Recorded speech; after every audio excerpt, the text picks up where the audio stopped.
That badge is a lie, and so are you. Colonel Grady Vance tore the black insignia off Emily Carter's chest and slammed it into the mud, grinding it beneath his boot heel, while 30 soldiers stood frozen. He shoved her hard against the fence. You're a laborer now. That's all you'll ever be. Emily didn't cry out. She knelt in the dirt, lifted the crushed badge, and wiped it clean. What Vance didn't know was that this badge could not be faked. What he didn't know was that in 3 hours, a 4-star general would see it stop dead and destroy him. If this story moves you, take 1 second to subscribe and follow Emily's journey to the very end. And leave a comment telling me what city you're watching from right now, because I love seeing how far these stories travel. Now let's begin. The sun had not even cleared the tree line at Fort Liberty, North Carolina, when Staff Sergeant Emily Carter was already awake, already dressed, already halfway across the equipment yard, with a load of steel barrier posts balanced across her shoulders. She moved the way a machine moves when the machine has been built by someone who understood suffering. No wasted motion, no dramatic breathing, no looking around to see whether anyone was watching her work. She simply moved one careful step after another, the same way she had learned to move in places she was not allowed to talk about, on nights she was not allowed to remember out loud. The other soldiers noticed her, though. They always noticed her. That was the strange part. A woman who never asked for attention somehow collected it anyway, and most of the attention she collected was cruel. Look at her, a corporal named Deshaun Willis muttered to the man beside him. She stacks those posts like she's saving the world. It's a fence lady. Nobody's going to give you a medal for the fence. The man beside him snorted. His name was Private Tyler Brooks. 19 years old, still soft around the edges, still convinced that mockery was the same thing as strength. I heard she got somebody killed, Tyler said. Overseas. Some operation went bad and she froze up. That's why they got her out here doing this. They can't kick her out, so they bury her. Somebody died. That's what I heard. Nobody had died. But rumors do not care about the truth, and rumors travel faster than any soldier ever could. By the time the sun was fully up, the story had already grown a second head. Now she had frozen under fire. Now she had abandoned her team. Now she had cost a good man his legs and walked away without a scratch. Every version was uglier than the last, and every version came back around to the same conclusion, which was that Emily Carter was a coward wearing a uniform she no longer deserved. Emily heard all of it. She had learned a long time ago that the human ear can be trained the same way the human body can be trained, and one of the things she had trained her ear to do was to hear cruelty without letting it enter the deeper rooms of her mind. She let the words hit the outer wall and slide off. She kept stacking the posts. But there was a cost to that discipline, and only Emily knew the cost. Every insult she absorbed took something from her, some small coins she could not get back. She had a large reserve of those coins, larger than most people would ever have. But even the largest reserve has a bottom, and lately she had started to feel the bottom getting closer. At exactly 7:15, Colonel Grady Vance came out of the administration building with a cup of coffee in one hand and a mood in the other. Vance was a broad man, thick through the chest and thicker through the ego, the kind of officer who had learned early that fear was easier to produce than respect, and had built his entire career on that discovery. He had a way of walking through a group of enlisted soldiers that made them straighten their backs, not out of admiration, but out of the animal instinct that tells you a predator has entered the field. He spotted Emily immediately. He always did. She was in a strange way his favorite thing at Fort Liberty because she was the one soldier he could humiliate without consequence. And a man like Vance needed someone he could humiliate the way other men needed breakfast. Carter, he called out loud, flat carrying. You call that a stack? Emily set down the post she was holding. She turned to face him, and her face gave him nothing. That was another thing that infuriated Vance, that flat calm, that refusal to give him the fear he was fishing for. Colonel, she said, that was all. Just the word respectful, empty, giving him exactly the amount of respect protocol required and not 1 grain more. That stack's crooked. You think enemy combatants are going to wait while you fix a crooked fence? He walked closer. The soldiers who had been laughing a minute ago went quiet because there was a difference between mocking a woman among themselves and watching a colonel do it to her face, and even Tyler Brooks, 19. And stupid felt something in his stomach he could not name. Restack it. All of it. There were maybe 200 posts. She had spent the last hour and a half moving them. Yes, Colonel, Emily said. She did not argue. She did not sigh. She simply began to unstack the work she had already done. And something about the quietness of her obedience was worse than any scream would have been, because everyone standing there understood at some level below words that they were watching a person be punished for a crime nobody could name. Vance stood and watched her for a full minute, sipping his coffee, waiting for her to crack. She did not crack. Finally, he gave up and walked away, and as he walked, he said over his shoulder, loud enough for the yard, "Some people are leaders. Some people are laborers. Good to know which one you are, Carter." A few of the younger soldiers laughed. Deshaun Willis did not. Deshaun had been in the Army for 11 years, and 11 years teaches a man to read the space between a person's words and a person's eyes, and something in the space around Emily Carter did not add up. He watched her restack the posts. He watched her hands, which were steady. He watched her jaw, which did not clench. And he thought not for the first time that the story he had been repeating about this woman might be missing something important. "Willis," Tyler said, "you good?" "I don't know," Deshaun said. "You ever watch somebody take that much and just not break? That's not normal, man. Normal people break." "Maybe she already broke. Maybe that's why she's out here." "Maybe," Deshaun said, but he did not believe it. The morning ground on. Emily restacked the posts, and then she carried water, and then she repaired a section of perimeter fencing that a supply truck had backed into the week before. And through all of it, she said almost nothing, and through all of it, she never once let anyone see the thing she was carrying underneath the work. Because Emily Carter was carrying something. Not the posts, not the water. Something heavier than either. 6 weeks earlier, in a country whose name she was not permitted to say, Emily had made a decision in the space of 4 seconds that had saved 11 lives and nearly cost 1. Her team had been pinned in a collapsing structure, the exit compromised the enemy closing, and one of her men, a young sergeant named Marcus Dolan, had gone down with a round through the thigh and could not walk. The rest of the team could have made the exit in the window they had, but not if they carried Marcus. Carrying Marcus meant the window closed. Carrying Marcus meant all of them might die instead of one. Emily had ordered them out. She had ordered every one of them out, and she had stayed behind with Marcus, and she had held a hallway alone for 6 minutes that felt like 6 years. And then she had gotten a wounded man onto her back and carried him through a corridor she was not supposed to survive. Marcus lived. His leg did not fully recover, and it might never, but Marcus Dolan was alive, and his mother still had a son, and that was the trade Emily had made, and she would make it again 1,000 times. The Army did not see it that way. Or rather, the Army saw exactly that, but Colonel Grady Vance, who had signed off on the original intelligence for that operation, saw a problem.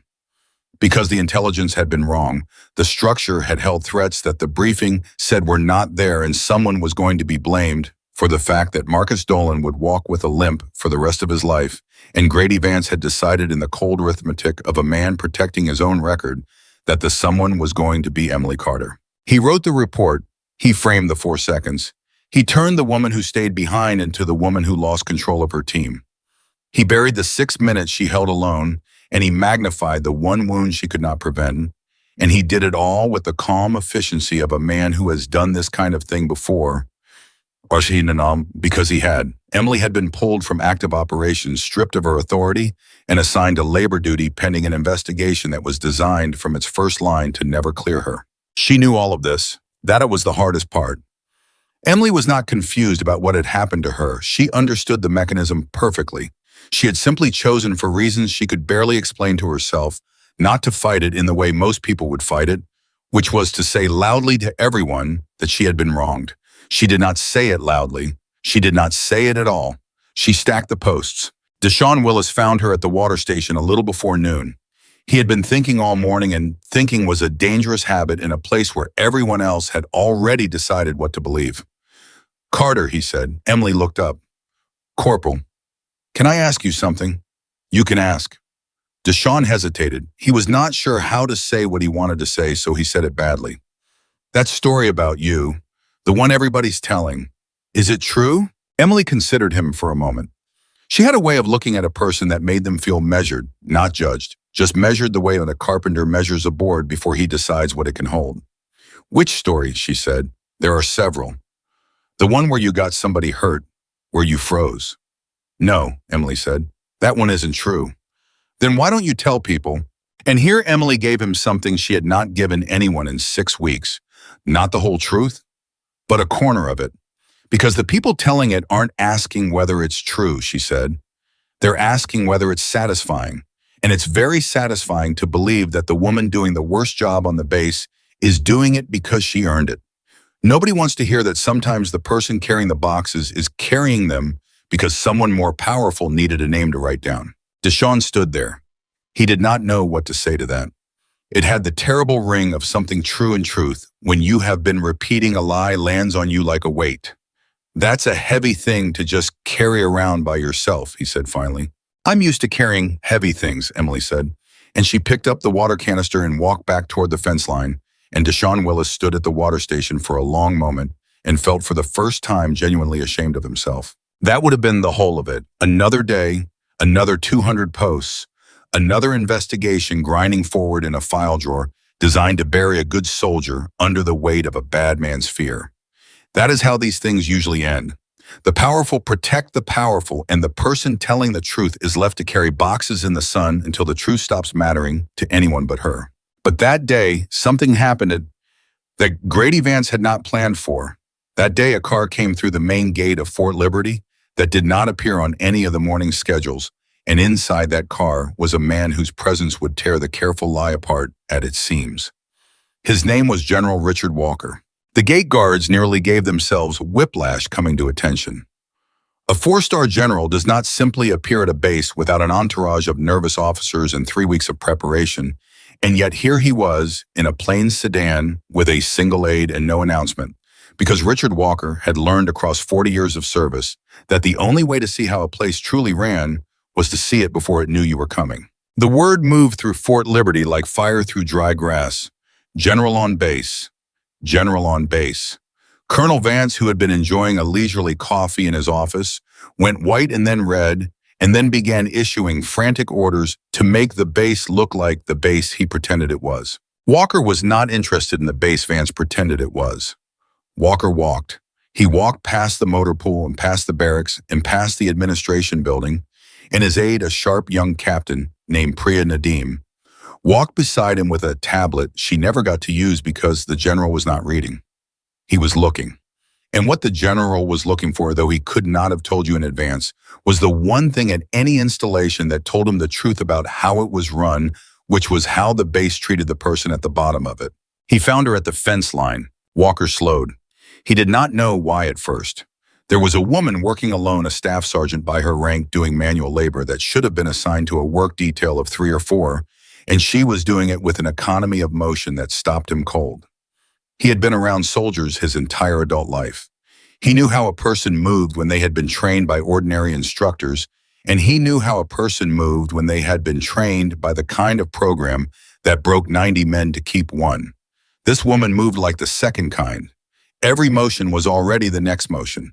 She did not lift a post so much as she floated from one place to another, and there was a terrible quality of patience in her, the patience of someone who had survived things that made 200 fence posts feel like a vacation. Captain, Walker said quietly. Who is that? Priya Nadeem checked. Staff Sergeant Emily Carter, sir. She's assigned to base support of board and facilities. Manual labor detail. Manual labor, Walker repeated.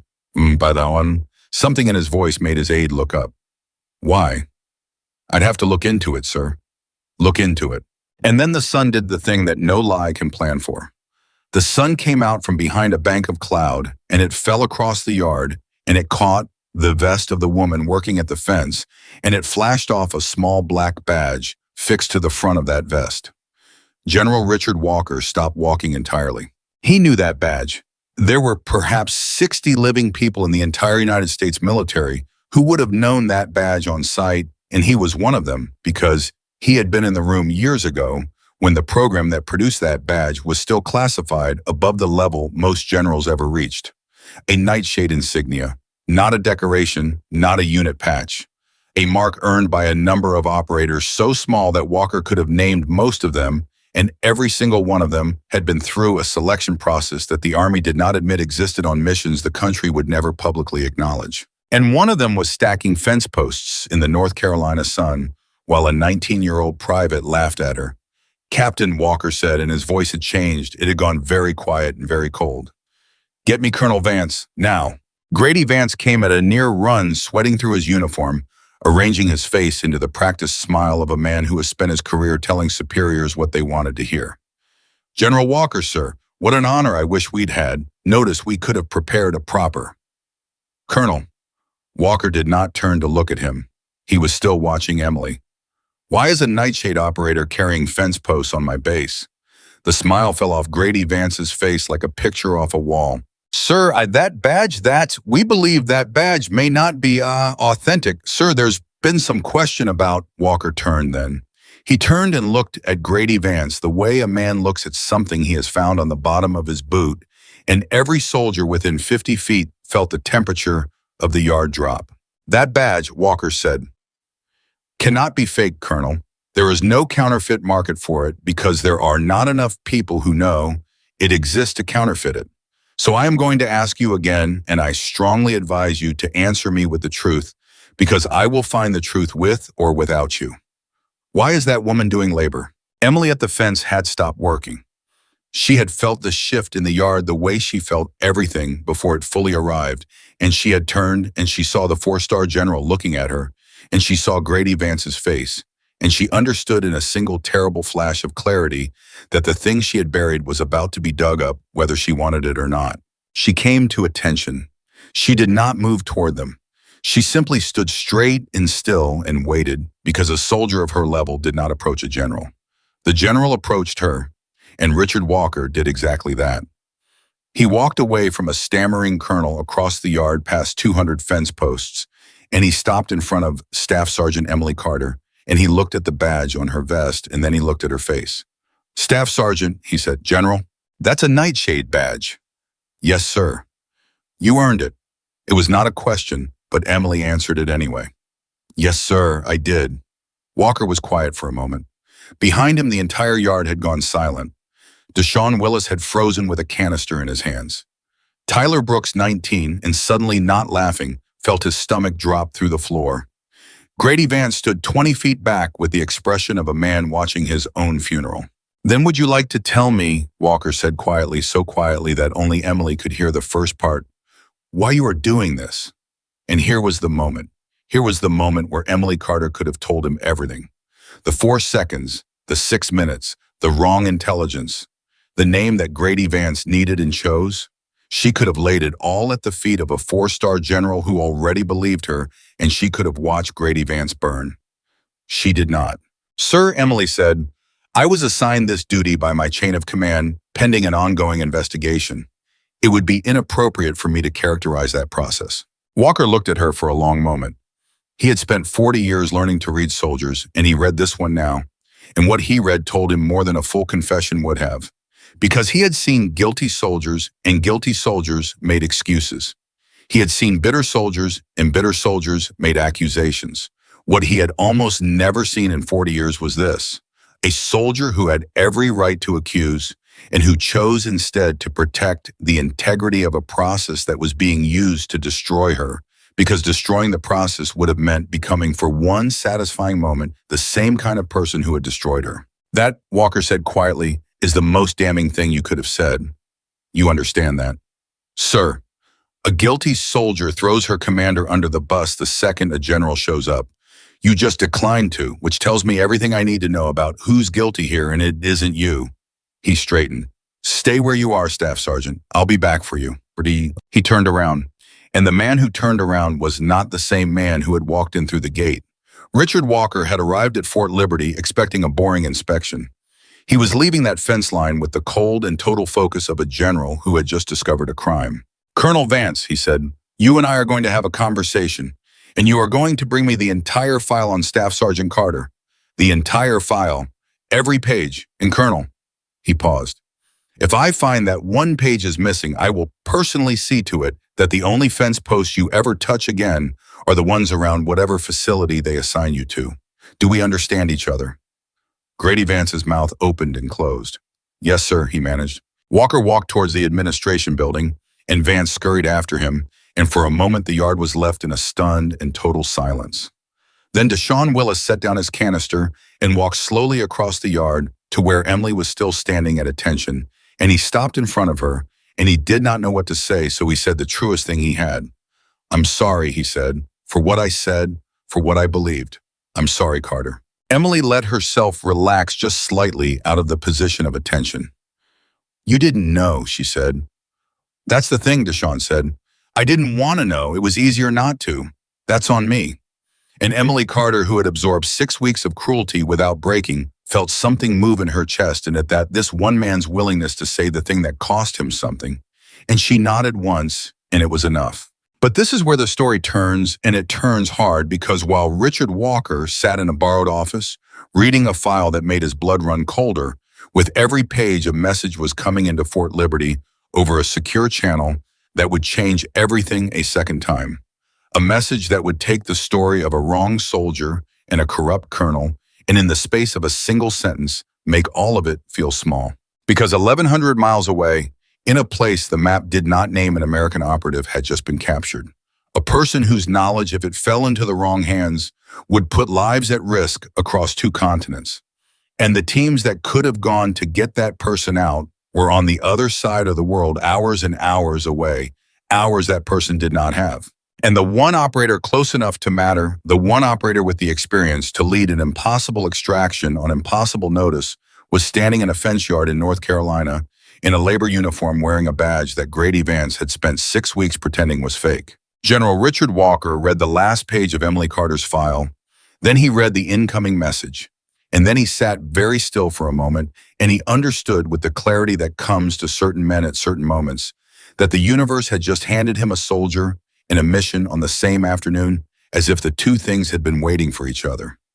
He put down the message. He looked out the window across the yard to the woman at the fence. "Captain Nadim," he said. "Sir." "Bring me Staff Sergeant Aunt Carter." "And Captain," he paused, "bring her the good way, not the way she got sent out to that fence. Bring her like she's what she actually is." And out at the fence line, Emily Carter, who did not yet know that in a few hours she would be asked to do the hardest thing she had done since the 4 seconds that changed her life, picked up another post and set it down and waited, the way she had learned to wait one careful step at a time, not knowing that the next 10 seconds of her life were about to become the first 10 seconds of the mission that would give her everything back. Grady Vance sat in his own office alone now, staring at the wall, feeling for the first time in his career the specific cold sensation of a man who has built a lie and just watched someone open the door behind it. He had spent 6 weeks certain that no one would ever look closely at Emily Carter, because who looks closely at a laborer? That had been the entire foundation of his safety. Nobody looks at the person at the bottom. He had been wrong. A general had looked. A general had looked and had seen in a flash of sunlight off a black badge exactly what Grady Vance had been counting on no one seeing. And somewhere under the fear in a place Grady Vance did not like to visit, a small, honest voice told him the thing he had known all along and refused to say, that the woman he had buried was worth 10 of him, that she had done on her worst day more than he had done on his best, that the badge on her vest was real and everything he had written about her was not. He pushed the voice back down. He was good at that, but it was harder now than it had ever been, because now there was a 4-star general reading the truth in the next building, and the truth, once a man like Walker had it in his hands, did not go back in the drawer. Out at the fence, Captain Priya Nadim was walking toward Emily Carter, and there was something in the way she walked, something respectful, something almost careful that told every soldier in the yard that whatever was about to happen, the woman they had spent 6 weeks mocking was not who they had believed her to be. Emily saw the captain coming. She set down her post. She came to attention. "Staff Sergeant Carter," Priya said, "General Walker requests your presence immediately." And Emily Carter, standing in the dirt in a labor uniform with a black badge on her chest that the whole base had called fake, felt the world she had accepted for 6 weeks begin very quietly to come apart. She did not smile. She did not let herself hope, because hope was a coin she could not afford to spend on a maybe. But she followed the captain across the yard, past the 200 posts, past Deshaun Willis, who watched her go with something like awe, past Tyler Brooks, who could not meet her eyes, and toward the building where a general was waiting with a file full of the truth and a mission that no one else could run. She did not know what was coming, but she had spent her whole life not knowing what was coming, and surviving it anyway. And as she reached the door and squared her shoulders, Emily Carter thought the same thing she always thought. When the ground shifted under her feet, the same thing she would soon teach 5 ordinary soldiers to think the same thing that had carried her. In a bleeding man through a corridor she was never supposed to survive. You don't have to survive the whole thing at once. You only have to handle the next 10 seconds. She opened the door and she stepped through it. Colonel Grady Vance watched from his window as the woman he had tried to bury walked into the building where his career was being weighed, and he understood finally and completely that he had made a terrible mistake 6 weeks ago when he had decided that the person carrying the heaviest load must be the one who deserved it least. Because the person carrying the heaviest load, it was turning out, was the only one on the entire base who could carry what was coming next. And Grady Vance, for all his rank and all his fear, was not going to be the one to carry it. He was only going to be the one who had almost thrown it away. Inside, General Richard Walker stood as Emily entered, a 4-star general standing for a staff sergeant. Priya Nadeem noticed it. She would remember it for the rest of her life. Walker gestured to the chair across from him, and Emily sat straight, backed, hands on her knees, ready. "Staff Sergeant Carter," Walker said, "I've read your file, all of it, including the parts someone tried very hard to make sure I read a certain way." He let that sit. "I know what you did over there, not the version in the summary, the real version, the corridor, the 6 minutes, Sergeant Dolan." Emily said nothing. Her jaw tightened just slightly, the only crack she allowed. "You carried a man out of a place you weren't supposed to walk out of," Walker said. "And then you let them turn it into a story about how you failed and you didn't fight it because fighting it meant becoming the kind of person who does what was done to you. Do I have that right?" "Close enough, sir," Emily said quietly. "It's exactly right," Walker said. "And in about 10 minutes, I'm going to ask you to do something you have every reason to refuse. You've been treated like garbage by an institution that owes you everything, and I would understand completely if you told me to find someone else. But I'm not going to be able to find someone else.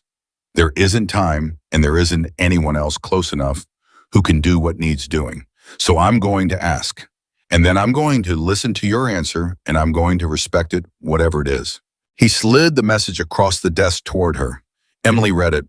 Her face did not change, but Walker, who had learned to read soldiers across 40 years, saw the exact moment the operator woke up inside her, saw the labor uniform stop being what she was, and start being just the thing she happened to be wearing. She looked up from the message. "When do we leave?" Emily Carter said. And that was the moment the woman nobody respected stopped carrying boxes and started carrying something far heavier and far more important than any of them could imagine. The message on the desk was 7 lines long. Emily read it twice, and by the second reading, the woman who had spent 6 weeks stacking fence posts was gone and something older and colder had taken her place. General Walker watched it happen across the desk and said nothing because he had asked her a question and she had already answered it. "When do we leave?" That was not the answer of a broken soldier. That was the answer of an operator who had never actually stopped being one. "Before you commit to anything," Walker said, "you need to understand what you're walking into. Because I'm not going to lie to you, Staff Sergeant. This is bad." "They're all bad, sir," Emily said. "That's why they call people like me." "Not like this." He tapped the message. "The operative is named Daniel Reyes.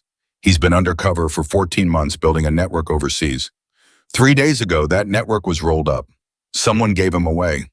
He was taken alive, which is the only piece of good news in this entire situation, and it's not going to stay good for long. What Reyes knows in his head puts assets across 2 continents at risk. Names, locations, people who trusted us with their lives. If he breaks and everyone breaks, eventually we don't lose 1 man. We lose 40.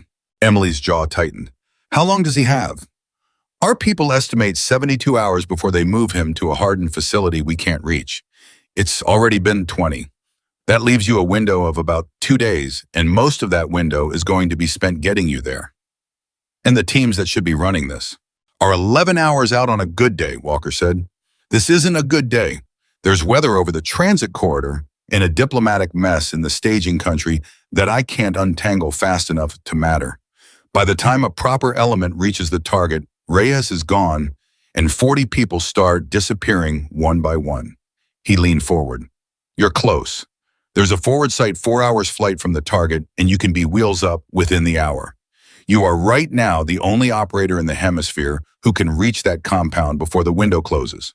Emily absorbed this. She had been handed impossible things before. That was in a strange way the whole content of her career, being handed the thing no one else could carry and being expected to carry it anyway.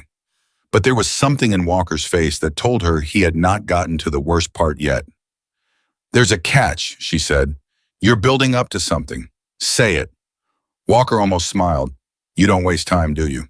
"Time is the one thing I never have enough of, sir." "What's the catch?" The general was quiet for a moment. Then he said it. "I can't give you a team." The words landed in the small office and sat there. Emily did not react, but Captain Priya Nadim, standing by the door, saw the general's aide in herself flinch on Emily's behalf. "Explain that," Emily said. "There's no element here," Walker said. "Fort Liberty is a training and support installation. The nearest special operations personnel who are actually available, actually cleared, and actually close enough are on the other side of the same weather system that's grounding everyone else. What I have here on this base right now are regular soldiers, good ones, some of them very good. But not one of them has ever run an operation at this level. Not one of them has done what you've done. If you take this, you take it with people who have never been where you're about to send them." Emily stood up. She walked to the window. Down in the yard, the 200 fence posts she had restacked that morning sat in their neat rows, and beyond them, soldiers moved through the ordinary business of an ordinary base, none of them knowing that the ground had just shifted under all of them. "How many?" she said. "I can give you 5. You get to pick them within reason from what's available. A medic, communications, a marksman, explosives, a pilot to fly you in and out.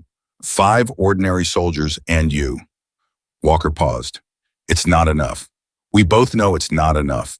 I'm asking you anyway because 5 and you is more than 0. And 0 is what Daniel Reyes has if you say no." Emily was quiet for a long moment.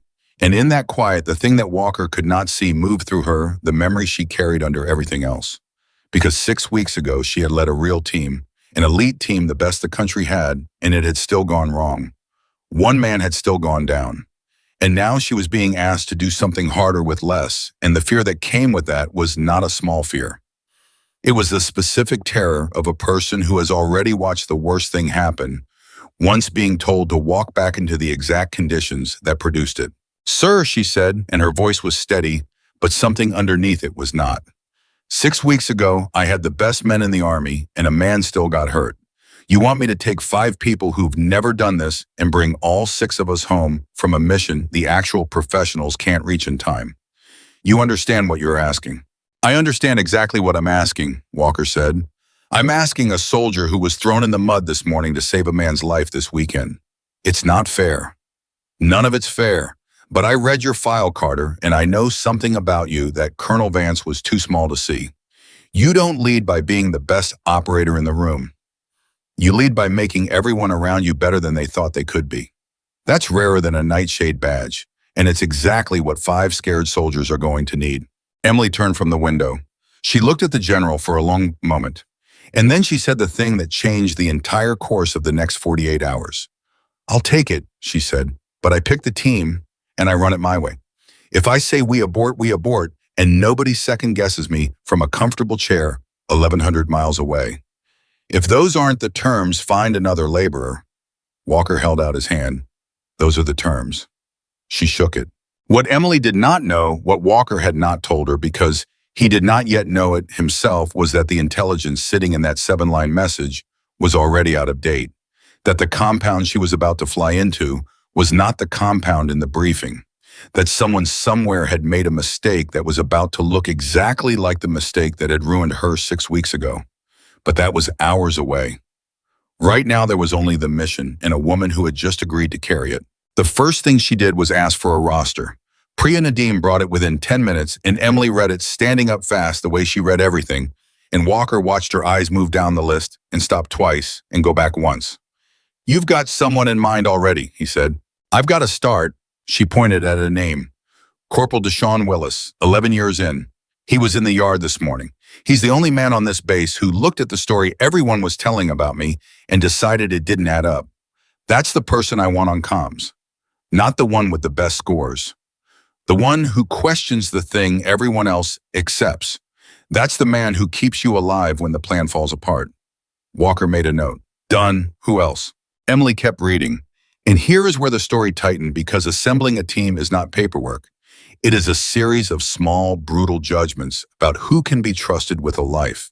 She found her medic in a name 3 lines down, a specialist named Grace Okafor, 26 years old, top of her class in every medical qualification, and according to a note in her file pulled from a deployment 8 months ago after freezing on a mass casualty scene. Everyone else on the base would have read that note and passed. Emily read it and stopped. This one, she said, the medic, Okafor. She froze, Walker said, reading over her shoulder. There's a note. I read the note. She froze once under conditions nobody trains you for, and she spent 8 months believing she's a coward because of it.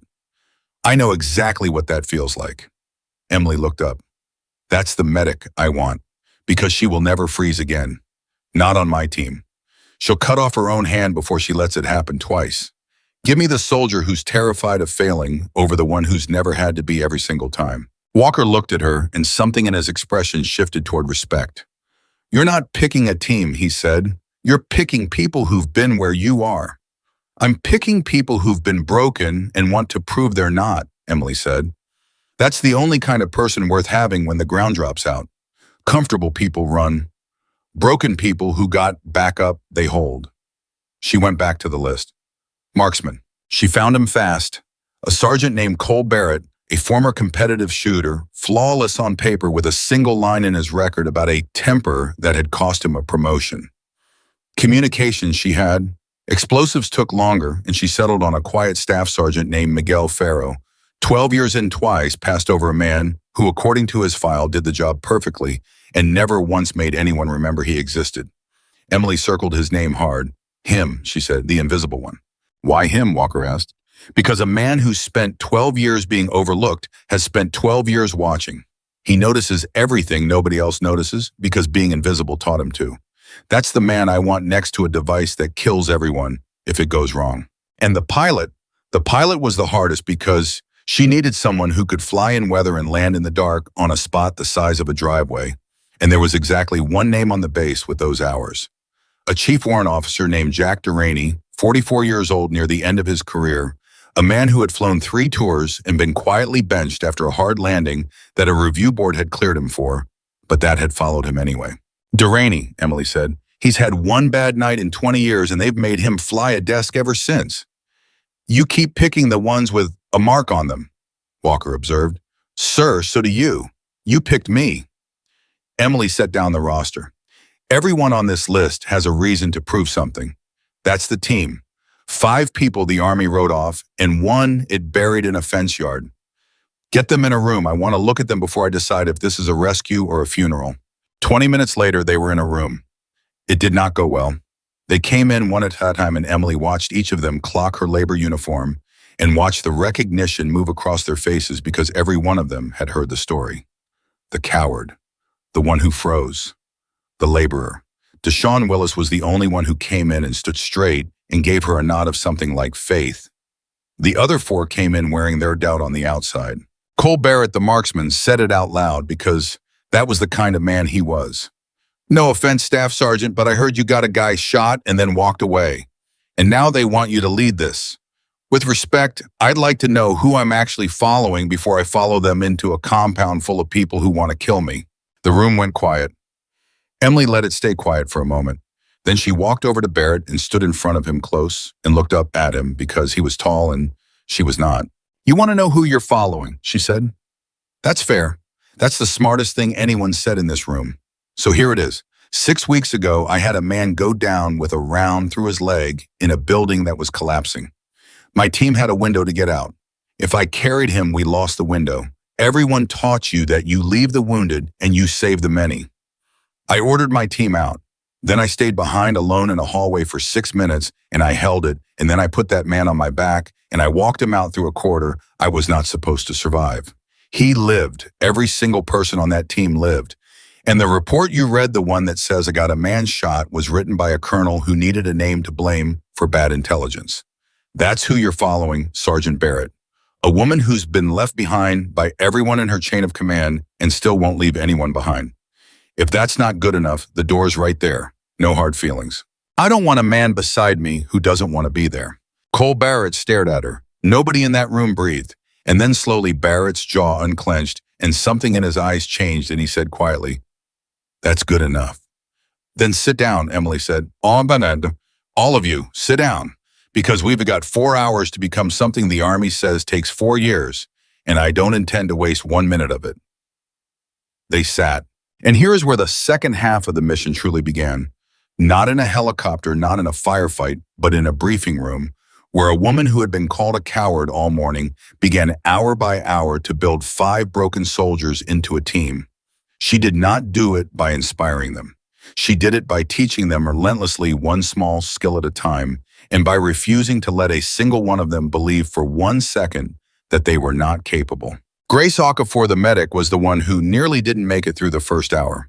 When Emily walked her through the casualty protocols they'd be using, Grace's hands started to shake and she said in a small voice, "Staff Sergeant, I have to tell you something.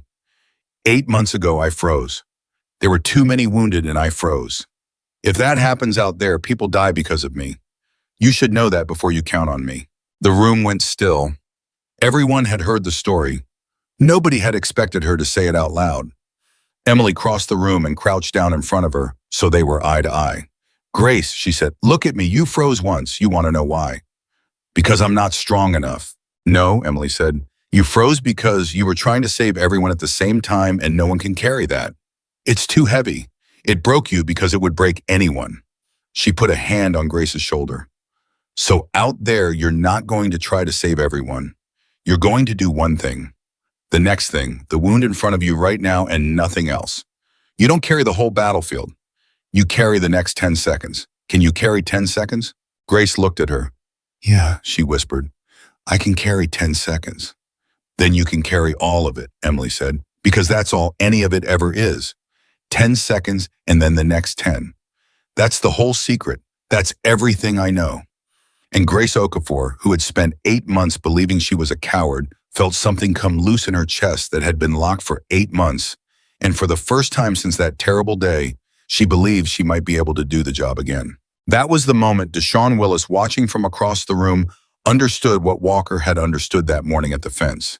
That this woman's gift was not her badge, and it was not her record, and it was not the corridor she'd walked or the 6 minutes she'd held. Her gift was that she could look at a broken person and see with total clarity the exact place where they'd broken and hand them the one sentence that let them stand back up. Hour by hour, it went like that. She found Cole Barrett's temper, and she did not try to fix it. She aimed it. "Your anger's not a problem," she told him. "It's fuel. The problem is you burn it on the wrong things. Out there, you point it at one thing only, the threat to your team, and you become the calmest man on the field, because everything else that would rattle another shooter just bounces off you. You've been apologizing for that fire your whole career. Stop. I need it." She found Miguel Ferro, the invisible one, and she made him visible. "You've spent 12 years watching," she said. "So on this mission, you're my eyes. Everyone else looks at the target. You look at everything else. The thing that's wrong, the detail that doesn't fit. 12 years of being overlooked made you the best set of eyes on this team, and nobody ever told you. I'm telling you now." And Miguel Ferro, who had been passed over twice and had made peace with being forgotten, stood a little straighter, because in the 12 years no one had ever told him that the thing he thought was his curse was actually the reason he was in the room. She found Jack Duraney, the pilot, in the last hour, and Duraney was the hardest because Duraney was old enough to be cynical and had one bad night sitting on his shoulders like a stone. "I know what they say about me," he told her.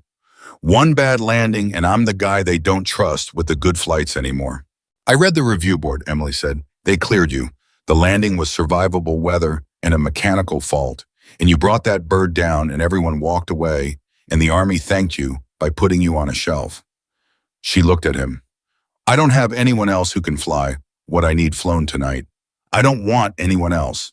You've flown 3 tours and 1 hard night, and the hard night is exactly why I trust you. Because you know what it feels like when everything goes wrong, and you've already proven you can hold the stick when it does. Fly me and Jack. Fly all of us out. One more time." Jack Duraney looked at her for a long moment, and something that had been dead in his eyes for 2 years came back to life. "Yes, ma'am," he said, And it was the first time all day anyone had called her ma'am, and the whole room heard it, and the whole room understood what it meant. By the third hour, they were not 5 soldiers and a laborer anymore. They were something else. Not a finished thing, not an elite element, but a team held together by the strange and simple fact that each of them had been written off, and each of them had just been told by a woman who had been written off harder than any of them, that the thing they'd been ashamed of was the exact thing that made them necessary. And then at the start of the 4th hour, with the helicopter being fueled and the window closing and the team finally barely ready, Priya Nadeem came into the room fast with a tablet in her hand and her face wrong, and Emily knew before the captain said a word that something had changed. "Staff Sergeant," Priya said, "new intelligence. It just came in over the secure channel. General Walker wants you to see it before you launch." Emily took the tablet. She read it, and the room, which had been warm with the first fragile heat of a team coming together, went cold. Because the compound in the 7-line message, the compound, they had spent 4 hours planning to assault the compound with the layout they had memorized, and the entry points they had rehearsed was wrong. The layout was old. Sound. Reconnaissance had just confirmed a structure. The original intelligence did not show an underground level beneath the main building, and that underground level changed everything. It meant Daniel Reyes was probably not where they thought he was. It meant the plan they had built was a plan for a building that did not fully exist.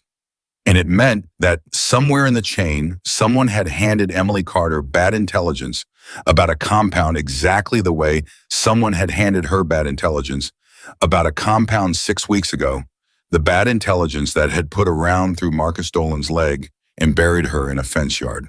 Emily stood very still, holding the tablet, and every soldier in the room watched her face because they could see something moving behind it that they did not understand. Deshaun Willis understood. Deshaun had been in the yard that morning. Deshaun had seen Grady Vance throw her badge in the mud and heard the story about the operation that went wrong. And Deshaun realized in that moment exactly what Emily was staring down. She was being asked to fly into the same nightmare that had already broken her once. Bad intel, a hidden threat, a captured man, a team depending on her to make the right call in 4 seconds when the ground dropped out. The universe had not just handed her a mission. It had handed her the exact mission. She was most afraid of, the one that lived in her at night, the one she had been reliving in a fence yard for 6 weeks. "Staff Sergeant," Grace Okafor said quietly. "What is it? What's wrong?" Emily did not answer for a moment. She set the tablet down on the table and she put both hands flat on the surface, and she breathed once, and the room waited. And then Deshaun Willis did the thing that told Emily she had picked the right man for comms. He stepped forward and he said in a voice pitched just for the team, "Whatever it is we handle the next 10 seconds. That's what she taught us. That's all we do. So tell us the next 10 seconds. Staff Sergeant, we'll take it from there."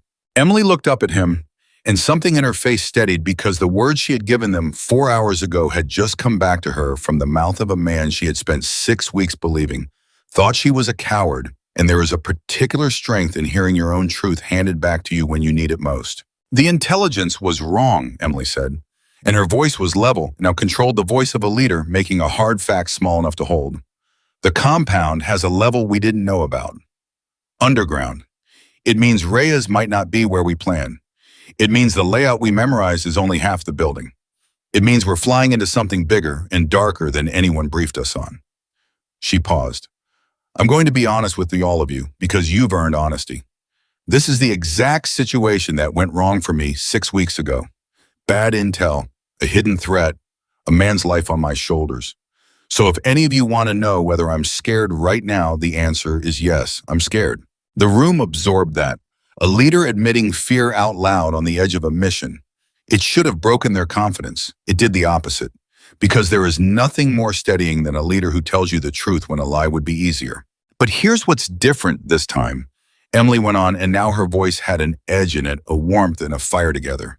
6 weeks ago, I was surrounded by people who'd never been broken. Tonight, I'm surrounded by 5 people who have.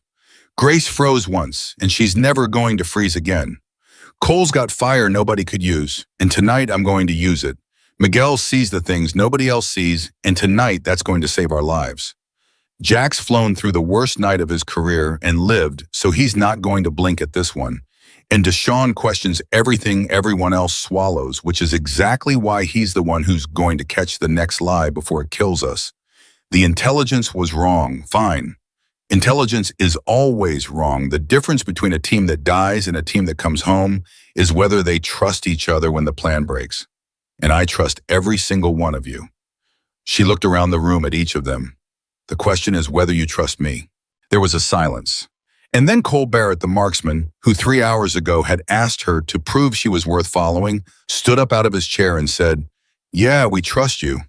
And Grace stood, and Miguel, and Jack, and Deshaun was already standing. 5 soldiers the army had written off on their feet in front of a woman it had buried, and every one of them all in. "Then we go," Emily said. "The plan changes. We don't assault a building we don't understand. We adapt on the ground. We move slow where slow keeps us alive, and fast where speed keeps us alive. And we do not, any of us, try to carry the whole mission at once. 10 seconds at a time. Every one of you handles the next 10 seconds in front of you and trusts the person next to you to handle theirs. That's how 6 people do what 100 can't. That's the whole plan. Everything else is just details, and I'll handle the details. Any questions?" There were none. "Then get your gear," Emily said. "Wheels up in 20. They filed out, fast, transformed. And for a moment, Emily was alone in the room with the tablet and the cold new truth on it, and she let herself feel for exactly 10 seconds the full weight of what she was flying into. The hidden level, the bad intel, the ghost of Marcus Dolan in the corridor, and the 4 seconds that had cost her everything. She let it all land, and then the way she had trained herself to do, she picked it up and she put it where it belonged behind the work, and she stood up straight. General Walker was in the doorway. He had been there long enough to hear the last of it. "You told them you were scared," he said. "They deserve the truth, sir." Most leaders would have faked confidence. "Faked confidence gets people killed," Emily said. "Real trust brings them home. I learned that the hard way." She picked up the tablet. "The intel's bad, General. Same as last time. You want to tell me that's a coincidence?" Walker's face went still. "What are you saying?" "I'm saying 6 weeks ago I flew into a compound where the intel was wrong, and it cost a man his leg, and it cost me everything. And tonight I'm flying into another compound where the intel is wrong. Maybe that's just the war. Bad information is the oldest thing in the world." She looked at him steadily. "Or maybe somebody keeps handing my teams bad information. I don't have time to find out which tonight. But when I get back, sir, I'm going to want to know how a hidden underground level doesn't make it into a briefing, because that's not a small miss. That's the kind of miss that gets people killed. And I've already been blamed for one of those. I don't intend to be blamed for another." Walker looked at her for a long moment, and something passed between them, an understanding that the mission Emily was flying into might be connected to the injustice she was flying away from, that the bad intelligence 6 weeks ago and the bad intelligence tonight might not be 2 separate failures, but one long thread, and someone was holding the other end of it. "Bring your people home, Staff Sergeant," Walker said quietly. "And when you do, I'll turn this base upside down to find out where these briefings are breaking. You have my word." "That's all I've ever wanted, sir," Emily said, "for somebody with the power to look to actually look." She walked past him out of the room toward the flight line, and Walker watched her go, and he thought about the woman in the mud that morning. The woman a colonel had called a fraud, and he understood that he was watching one of the finest soldiers he had encountered in 40 years walk toward the exact nightmare that had nearly destroyed her, with 5 broken strangers at her back, because a man named Daniel Reyes needed someone to come, and she was the only one who could. Out on the flight line, Jack Deraney had the helicopter running. Grace Okafor was checking her medical kit for the 3rd time, not out of fear now, but out of the good discipline of someone who has decided never to be caught unready again. Cole Barrett was cleaning a scope that did not need cleaning, his temper banked down into cold focus. Miguel Ferro stood a little apart, already watching, already seeing. And Deshaun Willis was running a final check on the comms, and when Emily walked up, he handed her an earpiece and said, "Channel's clean. I'll be in your ear the whole way. You won't be alone out there, Staff Sergeant." Not for 1 second. Emily took the earpiece. She looked at the 5 of them, her team, the ones nobody wanted standing ready in the dark, and she felt something she had not let herself feel in 6 weeks. Something dangerous. Something she had buried in the mud, along with her badge that morning. She felt hope. Load up, she said. And one by one, the 5 soldiers the army had thrown away climbed into the helicopter behind the woman it had buried in a fence yard, and Jack Delaney pulled them up into the dark toward a compound that was not what anyone believed it was, carrying a plan that was already broken on a mission the professionals could not reach, with nothing to hold them together but a single sentence a disgraced staff sergeant had taught them in 4 desperate hours. You only have to handle the next 10 seconds. Below them, Fort Liberty fell away into the dark, and somewhere down there in an office with the lights still on, Colonel Grady Vance sat alone and did not yet know that the woman he had thrown in the mud that morning was flying toward the exact kind of truth that would either bury her for good or bring the whole thing he had built crashing down on his head. He only knew that a general had taken her away, and that generals who took an interest in laborers did not usually give them back to the men who had buried them. And 1,100 miles ahead of the helicopter, in a dark room in a country the map did not name, Daniel Reyes lifted his head at a sound he could not identify and let himself believe for the first time in 20 hours that someone might be coming. Someone was. For the first 2 hours of the flight, no one spoke. Jack Delaney flew low and fast through weather that would have turned back a pilot, with less faith in himself and in the back of the helicopter. 5 soldiers sat with their own thoughts, and Emily Carter watched every one of them reading their fear, the way she read everything, deciding when to leave it alone and when to reach into it. Grace Okafor was the first to crack, and she cracked quietly. Emily saw her hands moving in her lap, opening and closing, and she knew what it was because she had done the same thing on her own first mission a lifetime ago. "Grace," Emily said over the internal channel, so only the medic could hear. "What are you running in your head right now?" There was a pause, then Grace's voice came back small. "The day I froze, I keep seeing it. There were 9 wounded and 2 of me. That's what it felt like, and I stopped. My hand stopped, and a man died 3 feet from me while I stood there, and I keep thinking, what if that's who I am? What if that's the real me, and everything else is pretend?" "That's not who you are," Emily said. "That's who you were on the worst day of your life. Everybody's got a worst day. The question isn't whether you have one. The question is what you do with the days after it." She let that sit. "You want to know a secret about my worst day?" "Yes."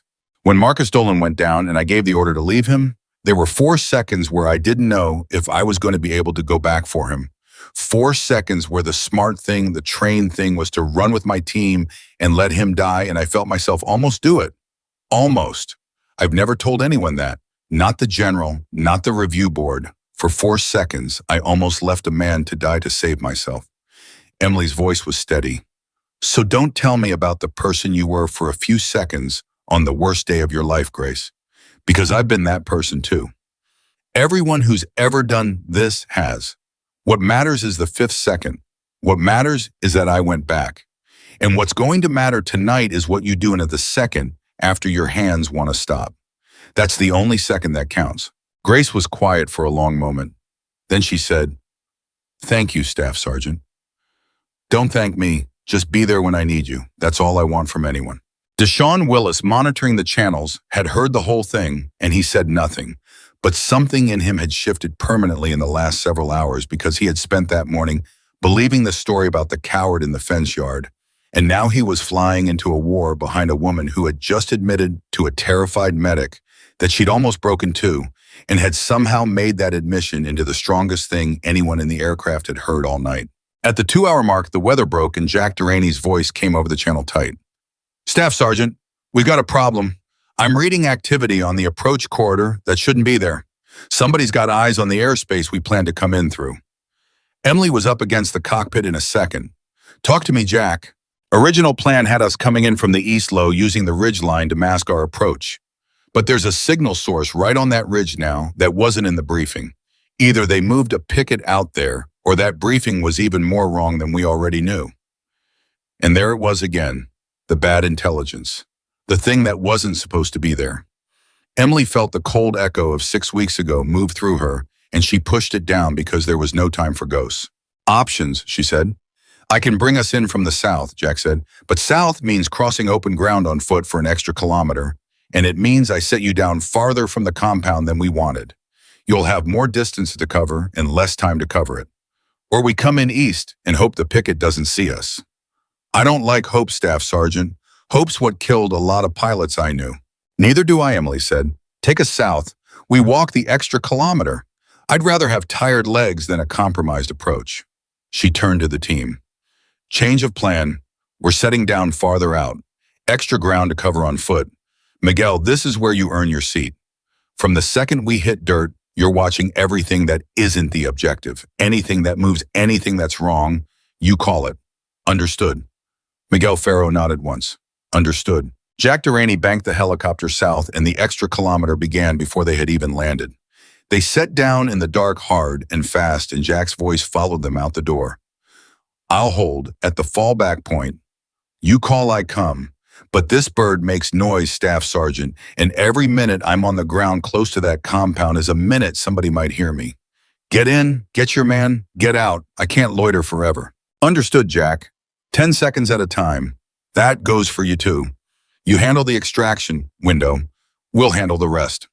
And then Emily Carter was on the ground in enemy territory for the first time in 6 weeks with 5 soldiers who had never done this, walking toward a compound that no one had briefed correctly, and the fear she had admitted to in the ready room was real and present, and she carried it the way she had taught Grace to carry it, 1 wound at a time, 1 second at a time. The kilometer took 40 minutes, moving the way Emily made them move slow and low and silent, and every one of them learned in those 40 minutes what she had been trying to teach them in the ready room, which was that this work was not about speed or strength. It was about patience and discipline and the willingness to be uncomfortable for a very long time without complaint. By the time the compound came into view, the 5 soldiers who had climbed off the helicopter were already different from the ones who had climbed on. Emily brought them down and put optics on the compound and studied it, and the first thing she saw confirmed the worst of the new intelligence. The building was bigger than the briefing had shown. There was an access point on the north side that led down into the ground exactly as the reconnaissance had warned, and it was guarded, which meant it mattered, which meant Daniel Reyes was very likely down there, and not in the above-ground rooms they had spent 4 hours planning to clear. Miguel, she breathed, tell me what you see. Ferro had been watching for 10 minutes without a word. Now he spoke low and precise. Guard rotation on the main structure is sloppy, bored. They've been here a while and nothing's happened, so they've gone soft. That's the good news. He paused. The bad news is the underground access. Those 2 are not sloppy. They're alert, they're facing outward, and they're positioned like they're guarding something that matters. Whatever's down there, it's the thing they care about. And there's a 3rd man I only caught once in the doorway who wasn't dressed like the others. Better gear, better posture. That's not a guard. That's somebody in charge. Emily absorbed all of it. Ferro had just told her more in 30 seconds than the entire briefing had contained, and every word of it was the kind of detail that only a man who had spent 12 years being invisible and watching would have caught. That's exactly why you're here, she said. That 3rd man, the one in charge. If he's here for Reyes, which means they know what they've got, which means the clock is faster than we thought. She keyed the channel. Deshawn, status on the extraction bird. Jack's holding at the fallback. Comms clean. He says he's good, but he's watching his time. Understood. Emily's mind was moving fast now, rebuilding the entire plan in real time, discarding the 4 hours of preparation that had been built for the wrong building and constructing something new out of what was actually in front of her. New plan. We were going to clear the main structure top to bottom. We're not. Reyes isn't up top, he's down below, and the longer we spend clearing empty rooms, the more chance somebody sees us. So we go straight for the underground access. Fast, quiet, and if it turns loud, it turns very loud, very fast, and we don't stop until we're out. 2 guards on that access, Cole Barrett said. Alert ones. That's your problem, Cole, Emily said. Both of them at the same time. Can you do it? Barrett looked through his scope at the 2 men guarding the underground entrance. This was the moment his entire career had been building toward, the moment where the temper that had cost him a promotion became the cold, absolute stillness that Emily had told him it could be. I can do it, he said, but it has to be perfect. If I drop one and the other one gets a shot off or a shout out, the whole compound wakes up. Then don't miss, Emily said simply. You've spent your whole life being the best shooter in every room you've ever walked into, and you've never had a reason that mattered. Here's your reason. 2 men, 1 breath, and a captured American gets to go home. Take your time. We move on your shot. And here the story slowed to the width of a heartbeat because everything now depended on 1 man in 2 rounds, and Cole Barrett had settled into the ground and breathed, and became for a moment the calmest human being on the planet, and Emily watched him and understood that she had read him correctly in the ready room, that the fire in him had finally found the one thing it was meant to burn. "On you, Cole," Emily whispered. Barrett breathed out, and in the space between one heartbeat and the next, he took both guards so fast and so clean that the second man was falling before the first had finished, and neither of them made a sound that carried, and the underground access to the compound stood for one impossible moment undefended. "Move," Emily said, and they moved. They crossed the open ground in a rush, Emily leading, and they reached the access point and went down into the dark below the compound. And this was the part of the mission that no plan had covered, because no one had known this level existed until a few hours ago. And now Emily Carter was leading 5 soldiers into a space she had no map of, toward a man she had to assume was being held somewhere in it, with the clock running and a compound full of enemies above her head. The underground level was a series of rooms, and they cleared them one at a time the way Emily had drilled them in 4 short hours in the training held. Grace covered. Miguel watched. Cole led with his weapon.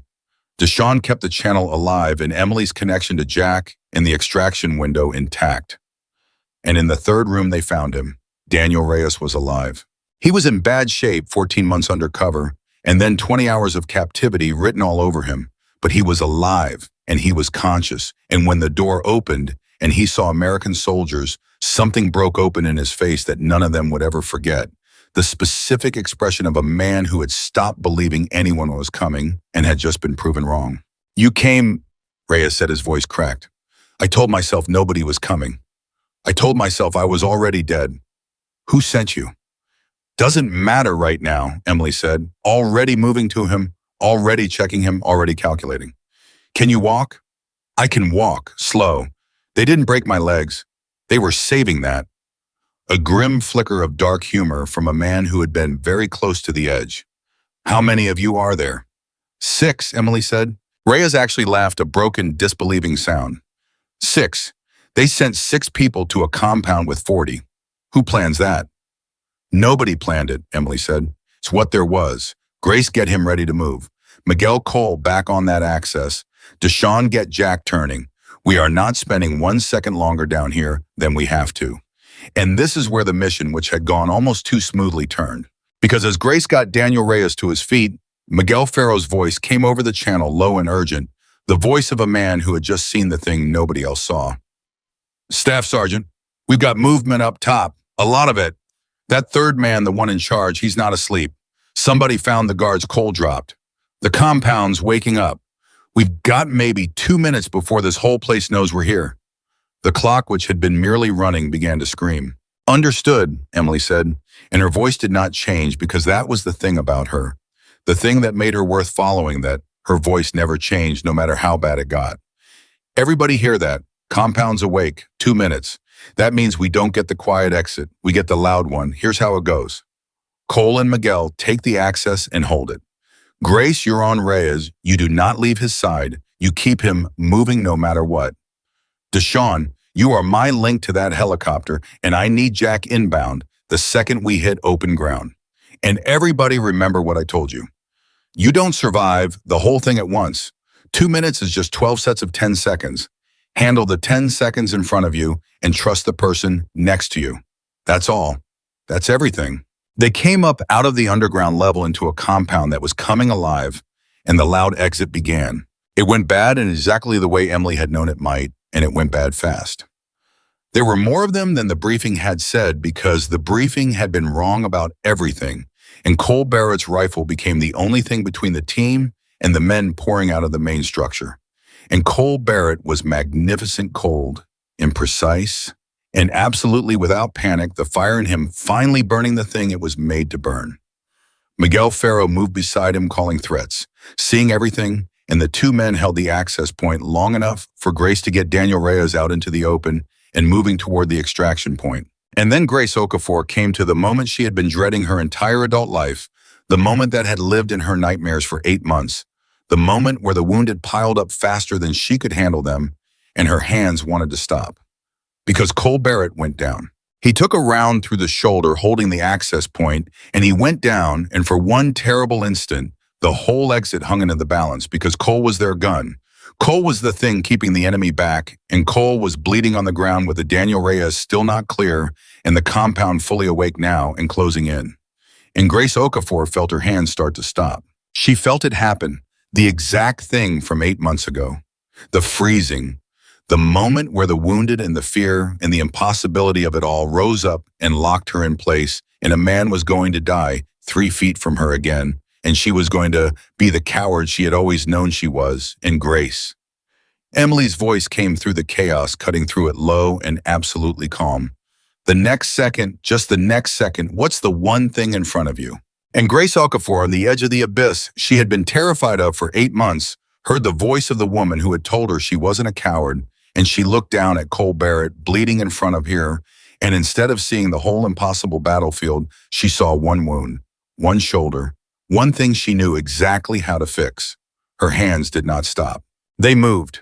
They moved fast and sure, an expert, the hands of the top medic in her class, and she had Cole's wound packed and his bleeding controlled in the time it took Emily to cover them. And Cole Barrett, gray-faced and furious, got back up on one good arm and got his rifle back into the fight, and the access point held. And in that moment, in the middle of a firefight, in a country the map did not name, Grace Okafor became someone new. The coward who had frozen 8 months ago died on that ground, and a different person stood up in her place. A person who had faced the exact nightmare that had broken her and had not broken this time, because a disgraced staff sergeant had handed her a single sentence that let her stand. "I didn't freeze," Grace said, half to herself, half to the channel, her voice shaking with something that was not fear.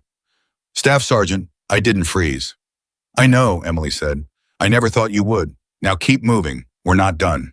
They fought their way toward the extraction point, and Deshaun Willis's voice was in Emily's ear. The whole way steady, feeding her Jack's position, feeding her the distance, keeping the whole broken machine running, and the thing that Emily had built in 4 desperate hours in a ready room, held together under fire in a way that 4 hours of training had no right to produce, because it was not really the training holding them together. It was the trust. It was 6 people who had each been written off, refusing to write each other off.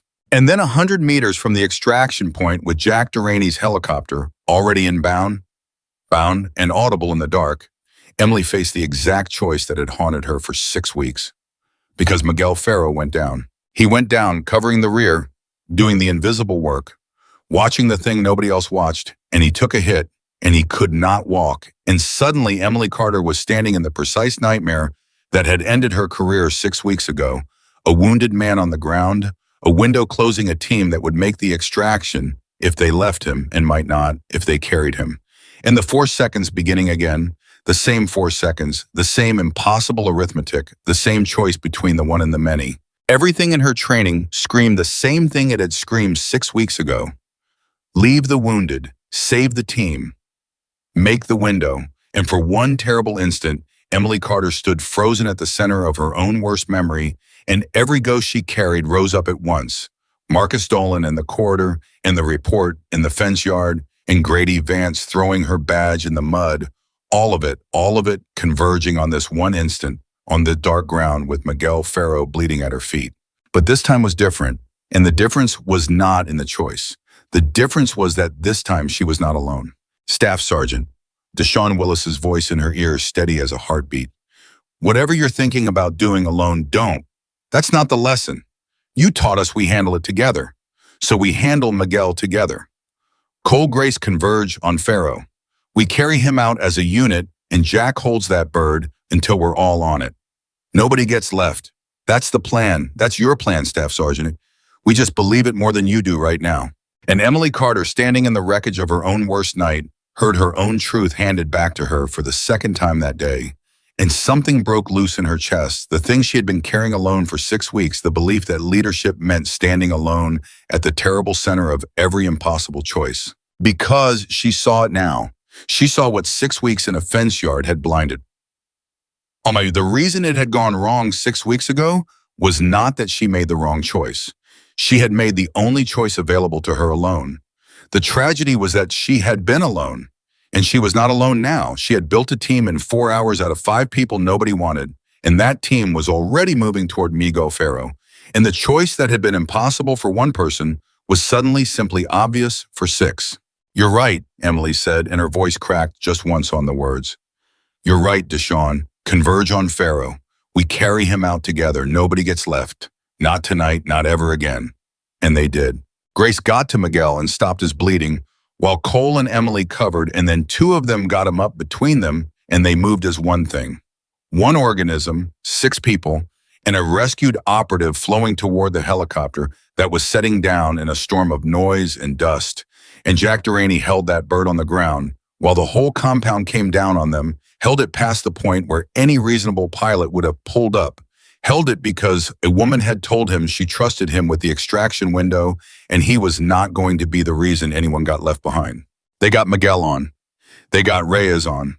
They got Cole on, and Grace and Deshawn, and last of all, Emily Carter threw herself into the helicopter as Jack pulled up hard into the dark, and the compound fell away below them, and they were out. Everyone was out. For a long moment, no one in the helicopter said anything. They were all just breathing, all just alive, all just processing the impossible fact that six people the Army had thrown away had flown into a compound of 40 and come out with every single one of them, still drawing breath, plus the man they had come to save. Daniel Reyes was the first to speak. He was slumped against the bulkhead, exhausted beyond words, and he looked around at the six soldiers who had come for him, and he said quietly, "I've been doing this a long time. I've seen a lot of teams. I've never seen anything like that." He looked at Emily. "Who are you, really?" Because that wasn't a normal element. That was something else.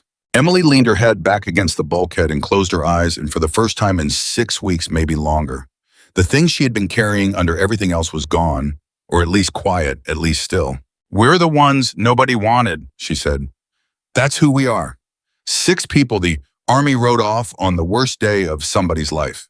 She opened her eyes and looked at each of them, Grace and Cole and Miguel, bleeding but alive, and Deshawn and Jack up front. Turns out that's exactly who you want when the ground drops out. The ones who've already been to the bottom. They're the only ones who aren't afraid of it. Miguel Farrow Gray and Herding managed a weak smile. "You saw that in me back at the base. The watching. Nobody ever saw that before." "I saw all of it," Emily said, "in every one of you. That was never the hard part. The hard part was getting you to see it in yourselves." And Grace Okafor, who had frozen once and had not frozen tonight, said the thing that was in all of their hearts. "You gave us something back tonight, Staff Sergeant. All of us. Whatever they said about you at that base, whatever that colonel did to you, they were wrong. And I don't care what it costs me when we get back, I'm going to say so. Loud. To anyone who'll listen." Emily looked at her, and something moved in her face because for 6 weeks no one had offered to speak for her. No one had cared enough to. And now here was a woman she had known for a matter of hours offering to burn her own standing to defend her. "You don't have to do that," Emily said quietly. "Yeah," Grace said, "I do, because you didn't have to do it for me, but you did." Up front, Deshawn Willis's voice came over the channel, and there was something in it, an edge, a new tension that cut through the exhausted calm of the aircraft. "Staff Sergeant, I've been going over the mission comms while we fly. The clean channel, the whole record of tonight. And there's something you need to see when we land. Something about that briefing. About why the intel was wrong." Emily opened her eyes. "Say it now, Deshawn." "I don't want to say it over the air," Deshawn said. "But I'll tell you this much. The bad intel tonight and the bad intel 6 weeks ago, I don't think that's a coincidence, Staff Sergeant. I think somebody's been feeding your teams bad information on purpose. And I think when we get back to Fort Liberty and General Walker starts turning over rocks, we're going to find out who. And I don't think you're going to like the answer." And in the back of that helicopter, flying home through the dark with a rescued man and 5 soldiers she had saved and been saved by Emily Carter, felt the old, cold certainty settle back into her chest. The certainty that had lived in her since the morning the colonel threw her badge in the mud. The certainty that the thing that had happened to her 6 weeks ago was not an accident and was not over and was waiting for her at Fort Liberty with a familiar face. She looked out into the dark toward home. "No," she said quietly. "I don't think I'm going to like the answer at all." The helicopter touched down at Fort Liberty just before dawn, and General Richard Walker was waiting on the flight line before the rotors had stopped turning. He had not slept. He had spent the entire night in a borrowed office with Emily Carter's file open in front of him and a growing cold feeling in his chest. And when the aircraft came down out of the dark with every seat full and every soldier alive, he felt something he had not let himself feel since the mission launched, which was relief. They came off the helicopter one at a time, and they were not the same people who had climbed on. Cole Barrett came off with his shoulder packed and his arm in a field sling and a look on his face that had nothing left of the man who demanded proof in the ready room. Miguel Ferro came off on a litter gray and hurting but alive, and Grace Okafor walked beside him the whole way still, working still, checking a medic who would never freeze again. Daniel Reyes came off last, held up between Deshawn and Cole, a man who had stopped believing anyone was coming and had been proven wrong. Walker went straight to Emily. "Every one of them," he said. It was not quite a question. "You brought back every one of them." And Reyes. "Everyone," Emily said. "Miguel and Cole took hits. They'll recover. But everybody came home, sir." Walker was quiet for a moment. 40 years in uniform, and he had rarely seen anything like what had just landed on his flight line. "I sent you into an impossible mission with 5 people who'd never done this," he said, "and you brought them all home. You understand that doesn't happen. You understand what you just did." "I didn't do it, sir," Emily said. "They did it. I just told them they could." And that Walker understood was the whole of her. Even now, even with a rescue behind her that would have made any other soldier stand a little taller, she pushed the credit away from herself and onto the 5 people she had built. He had read that in her file. Now he had seen it, but there was no time to sit with it because Deshawn Willis came off the aircraft with a hard drive backup of the mission comms in his hand and a look on his face that Walker did not like at all. "General," Deshawn said, "permission to speak. It's urgent and it's not good." Walker looked at him. "Corporal Willis, comms." "Yes, sir." Deshawn held up the drive. "During the flight back, I went over the full record of tonight's operation. The briefing intel, the actual conditions on the ground and the gap between them. Sir, that gap wasn't a mistake. The compound had a whole underground level that nobody briefed. There was a picket on the ridge that nobody briefed. There were nearly twice as many hostiles as the estimate. Any one of those sure intel's imperfect things get missed, but all 3 on the same all pointing the same direction, all making the mission more likely to fail." He shook his head. "That's not a miss, sir. That's a pattern. Somebody scrubbed that briefing. Somebody wanted this team to fly in blind." The words landed on the flight line and sat there in the gray dawn light. Emily did not react. She had known. She had known since the ready room, since the moment the second bad briefing appeared in her hands and echoed the first one from 6 weeks ago. But hearing it said out loud, hearing Deshawn confirm the things she had carried alone made it real in a way it had not been before. "You're telling me," Walker said slowly, "that someone deliberately sabotaged a rescue mission?" "I'm telling you the intel was wrong in a way that intel doesn't get wrong by accident, sir," Deshawn said. "And I'm telling you something worse. I pulled Staff Sergeant Carter's file on the operation 6 weeks ago, the one she got blamed for. And the pattern's the same. Bad intel about a compound, a hidden threat that wasn't briefed, a team flying in blind. Sir, whoever did this tonight, I think they did it 6 weeks ago too. I think somebody's been sabotaging her missions and then blaming her for the results." And there it was, the thread that connected the fence yard to the firefight. The reason a good soldier had ended up carrying fence posts in the sun. Not incompetence. Not a bad decision in a bad moment. Sabotage. Walker's face had gone very still, the way a man's face goes still when he realizes he is standing much closer to something ugly than he thought. "Who had access," he said. "Who could scrub a briefing like that, both times?" "That's a short list, sir," Deshawn said. "Very short. Both briefings routed through this base. Both times the person who signed the intelligence packet as reviewed and approved was the same person." "Say the name Corporal." Deshawn looked at Emily, then he looked at the general. "Colonel Grady Vance, sir." The name fell like a stone. Emily closed her eyes. She had known in the deepest part of her since the morning Vance threw her badge in the mud. She had known it was not just cruelty that a man does not work that hard to bury a soldier unless he is afraid of what she might dig up. But knowing a thing in your gut and hearing it confirmed with evidence in your hand are 2 different weights, and this one landed hard. "He signed the intel packets 6 weeks ago," Deshawn continued. "The one that got a man shot and got Staff Sergeant Carter blamed. And he signed off on tonight's briefing too. Both times the intelligence was scrubbed clean of the exact information that would have kept the team safe.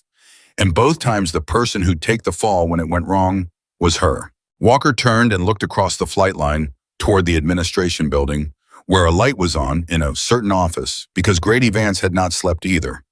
Why, Walker said, why would a colonel sabotage his own missions? What does he get out of a man being shot and a rescue nearly failing? And this was the question, and Emily was the one who answered it because she had spent 6 weeks in a fence yard with nothing to do but think. And she had thought about this until she had it worked out. Because the missions weren't the point, sir, she said quietly. The failures were the point, or more precisely, what the failures covered up. She opened her eyes. 6 weeks ago, I saw something I wasn't supposed to see on that operation. I didn't understand it at the time. There was a shipment in that compound that didn't match the mission brief. Weapons but routed wrong, going somewhere they shouldn't have been going. I flagged it in my after-action notes. And 2 days later, I was pulled off active duty and buried under an investigation, and my after-action notes disappeared into the same file that was being built to blame me. She looked at Walker. I thought I was being punished for a decision. I wasn't. I was being buried because I saw a shipment. And the man who buried me was the man who signed off on where that shipment was going. The full shape of it came clear on the flight line in the gray light of dawn, and it was uglier than any of them had guessed. Grady Vance had not simply been a small, cruel man protecting his record. He had been protecting something. Some arrangement, some diversion of weapons, some corruption that Emily had stumbled into 6 weeks ago without even understanding what she'd found. And when she'd flagged it, he had moved to destroy her, and he had done it so well that she had spent 6 weeks believing it was her own failure that had ended her. And tonight, Walker said, slowly working it through, tonight he sabotaged the rescue too. Why, but what did Reyes have to do with it? Deshawn had the answer because Deshawn had been going over the comms. Because Reyes was undercover for 14 months building a network, sir. And part of what that network was watching was weapons moving through this region.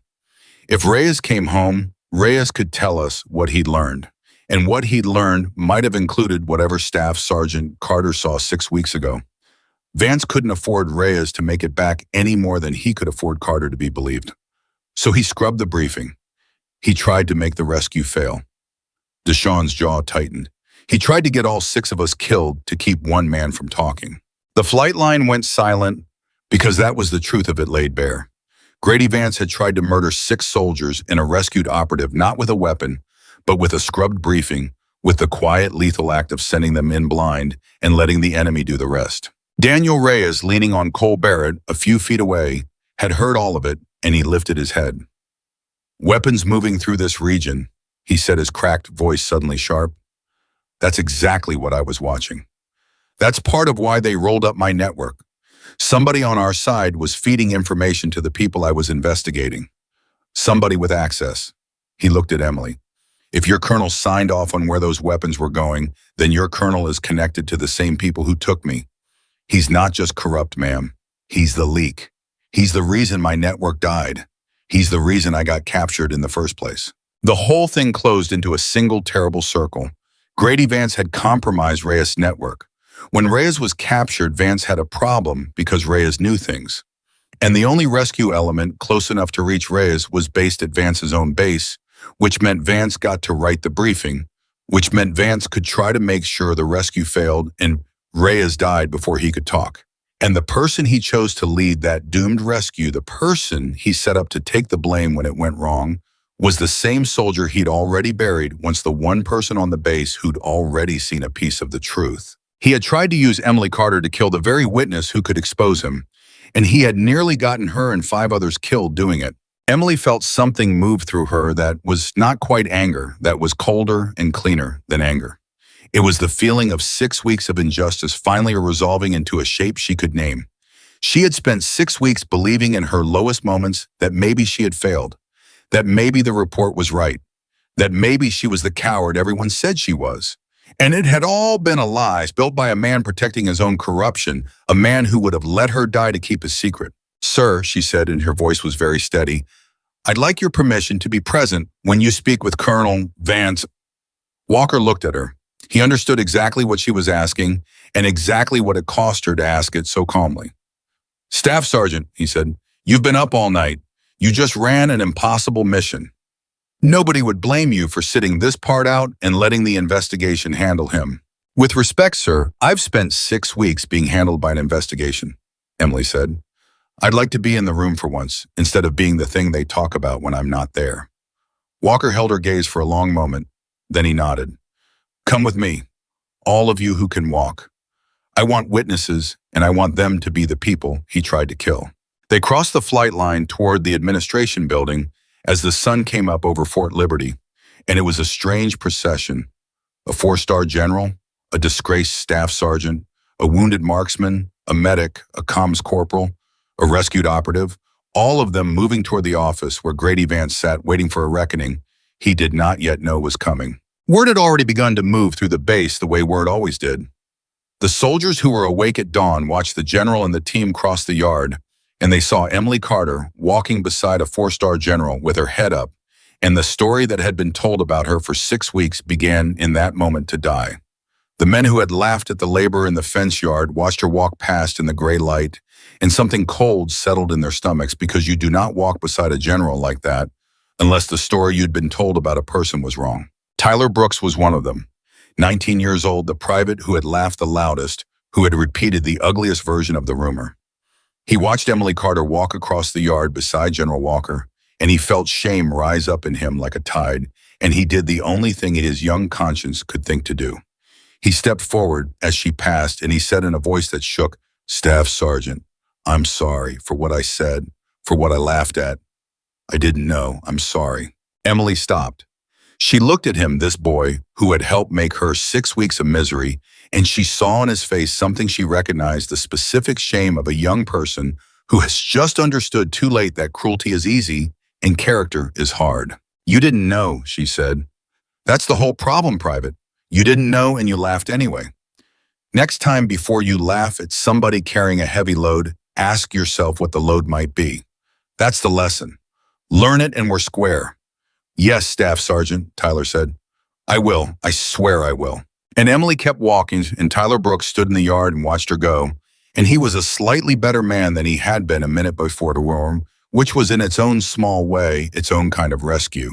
They reached the administration building. They climbed the stairs, and General Richard Walker opened the door to Colonel Grady Vance's office without knocking. Vance looked up from his desk, and his face went through several expressions very fast, and none of them was innocence. He saw the general. He saw Emily Carter alive, standing behind the general with her head up. He saw the rescued operative Daniel Reyes alive, the man who was never supposed to make it back. And Grady Vance understood in the space of a single breath that everything he had built was about to come down. General, he said, standing, reaching for the practiced smile that had carried him through his whole career. I heard the mission was a success. Wonderful news. I have to say, I had my doubts about sending Carter, but... Sit down, Colonel, Walker said. The smile flickered. Sir. I said sit down. Vance sat. Walker set Deshawn's drive on the desk. This is the full record of the operation you briefed, he said. The intelligence you approved, the conditions the team actually found, and the gap between them. A hidden underground level you didn't brief. A picket you didn't brief. Twice the hostiles your estimates showed. Every single omission pushing in the same direction. Toward failure. Toward 6 dead soldiers and 1 dead operative. Walker leaned forward, both hands on the desk. You want to tell me how that happens by accident, Colonel, because I've been doing this for 40 years, and I've never once seen intelligence get wrong in exactly the way that gets everybody killed all in one direction twice. Vance's face had gone pale. General briefings are complex. Intelligence is imperfect. If there were errors, then I take responsibility for the process, but to suggest... Twice, Emily said. The word cut across the office, and Vance's head turned toward her. You did it twice, Colonel, Emily said, and she stepped forward, and her voice was very quiet and very level. 6 weeks ago and last night, both briefings scrubbed the same way. Both times a team flying in blind. Both times me holding the bag when it went wrong. She looked at him. I saw the shipment, Colonel, 6 weeks ago. The weapons that didn't match the brief going somewhere they shouldn't have been going. I flagged it. And 2 days later, I was carrying fence posts and my after-action notes were gone. You buried me because I saw it. And last night you tried to finish the job because if Reyes came home, he could tell everyone what you'd been doing. You'd have let 6 of us die to keep one man quiet." Her voice did not rise. It did not have to. "You threw my badge in the mud yesterday morning and called me a fraud. But you're the fraud, Colonel. You've been the fraud the whole time." The office was silent. Grady Vance looked from Emily to the general to Daniel Reyes, the man he had tried to kill twice over, and the practiced smile was gone now. And what was left underneath it was the small, frightened face of a man who has spent his whole career hoping no one would look closely and has just been looked at. "You can't prove any of that," Vance said, and his voice cracked on the word prove. "We can, though," Deshaun Willis said quietly. "That's the thing, Colonel. It's all here, the intel packets you signed, the comms record, and Reyes." He nodded toward the operative. 14 months undercover watching weapons move through this region and a leak on our own side feeding the people he was investigating. He knows things, Colonel. That's why you needed him dead. But he's not dead. He's standing right there, and he's going to talk. Daniel Reyes stepped forward, leaning on Cole, and he looked at Grady Vance with the flat, cold stare of a man who had spent 20 hours in a dark room because of what this man had done. "You compromised my network," Reyes said. "People trusted me, and they died because you sold them out. I spent 14 months of my life building something, and you handed it to the enemy, and then you tried to have me killed to cover it up.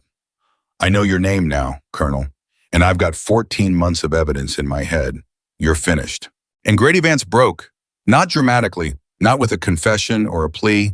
He simply seemed to collapse inward, the way a structure collapses when the beam holding it up is finally pulled, and he sat behind his desk and he did not say anything because there was nothing left to say, because every door he might have run through had just been closed one after another by the very people he had tried to bury and kill. "Grady Vance," General Walker said, and his voice was formal, Sal, official, the voice of the institution itself. "You are relieved of command effective immediately. You will be taken into custody pending a full investigation into the sabotage of 2 military operations, the compromise of an intelligence network, and the attempted murder of 6 soldiers and 1 operative under United States military authority. Do you understand the charges I have just read to you?" Vance did not answer. "I said, do you understand?" "Yes," Vance whispered. "I understand." Walker straightened. He turned to the doorway where 2 military police officers had appeared summoned quietly during the confrontation. "Take him," Walker said, and they took him. They walked Grady Vance out of his own office, past the team he had tried to kill. And as he passed Emily Carter, he stopped just for a second, and he looked at her, and there was something in his face that might have been the beginning of an apology, and might have just been fear. Whatever it was, he did not have the courage to say it, and Emily did not give him the satisfaction of asking.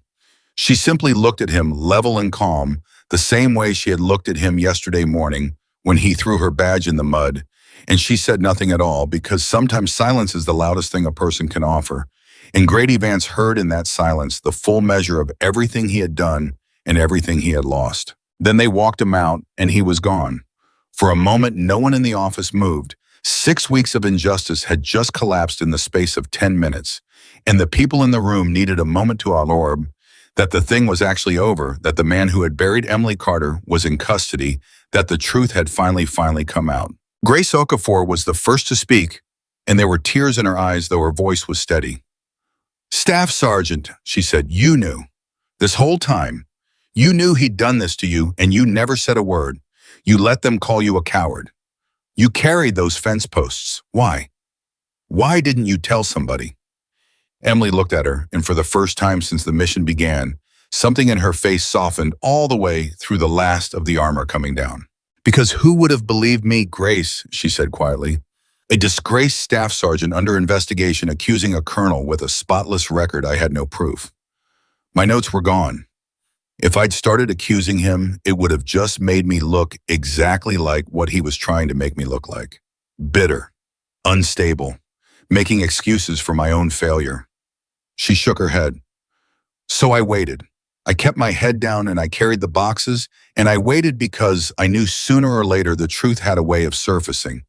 I just didn't know it would take a captured operative and an impossible mission and 5 of the best soldiers I've ever served with to surface it." She looked around at them. "You did that. All of you. You didn't just rescue Reyes last night, you rescued me. 6 weeks I've been buried and you dug me out. I'll never forget that. Not any of you. Not as long as I live. And General Richard Walker, who had watched the whole thing, who had come to Fort Liberty for a routine inspection and found instead one of the finest soldiers of his career being crushed under a corrupt man's lie, cleared his throat because even a 4-star general is allowed to be moved. Staff Sergeant Carter, he said, the investigation into your conduct 6 weeks ago is closed as of this moment. Every mark against your record will be expunged. Your after-action notes will be recovered and entered into evidence, and your account of that operation will finally be heard the way it should have been heard the first time. He paused, and that's the least of what I intend to do. But the rest of it can wait until you've slept and until Sergeant Farrow and Sergeant Barrett are out of medical. For now, I want you to hear one thing from me, and I want you to hear it clearly. He straightened to his full height. You are not and never were the person that reports said you were. You are one of the best I have ever served alongside. And I am honored to have been in the room when the truth came out. That's all. Go rest. You've earned it. Emily Carter stood in the office where a colonel had just been arrested, surrounded by the 5 soldiers she had built, and the general who had believed her, and the operative she had saved, and for the first time in 6 weeks, the weight she had been carrying, the weight no one could see, the weight she had carried alone through every insult, in every cruel laugh, in every crooked fence post, finally lifted. She looked down at the small black badge on her vest, the Nightshade insignia, the one Grady Vance had thrown in the mud and called a fraud. She had wiped it clean that morning. She had pinned it back on. And it had stayed on through the flight and the firefight and the long journey home, and it was still there now, still on her chest, still real the way it had always been real, no matter what anyone said. Thank you, sir, she said, for looking, for being the one who actually looked.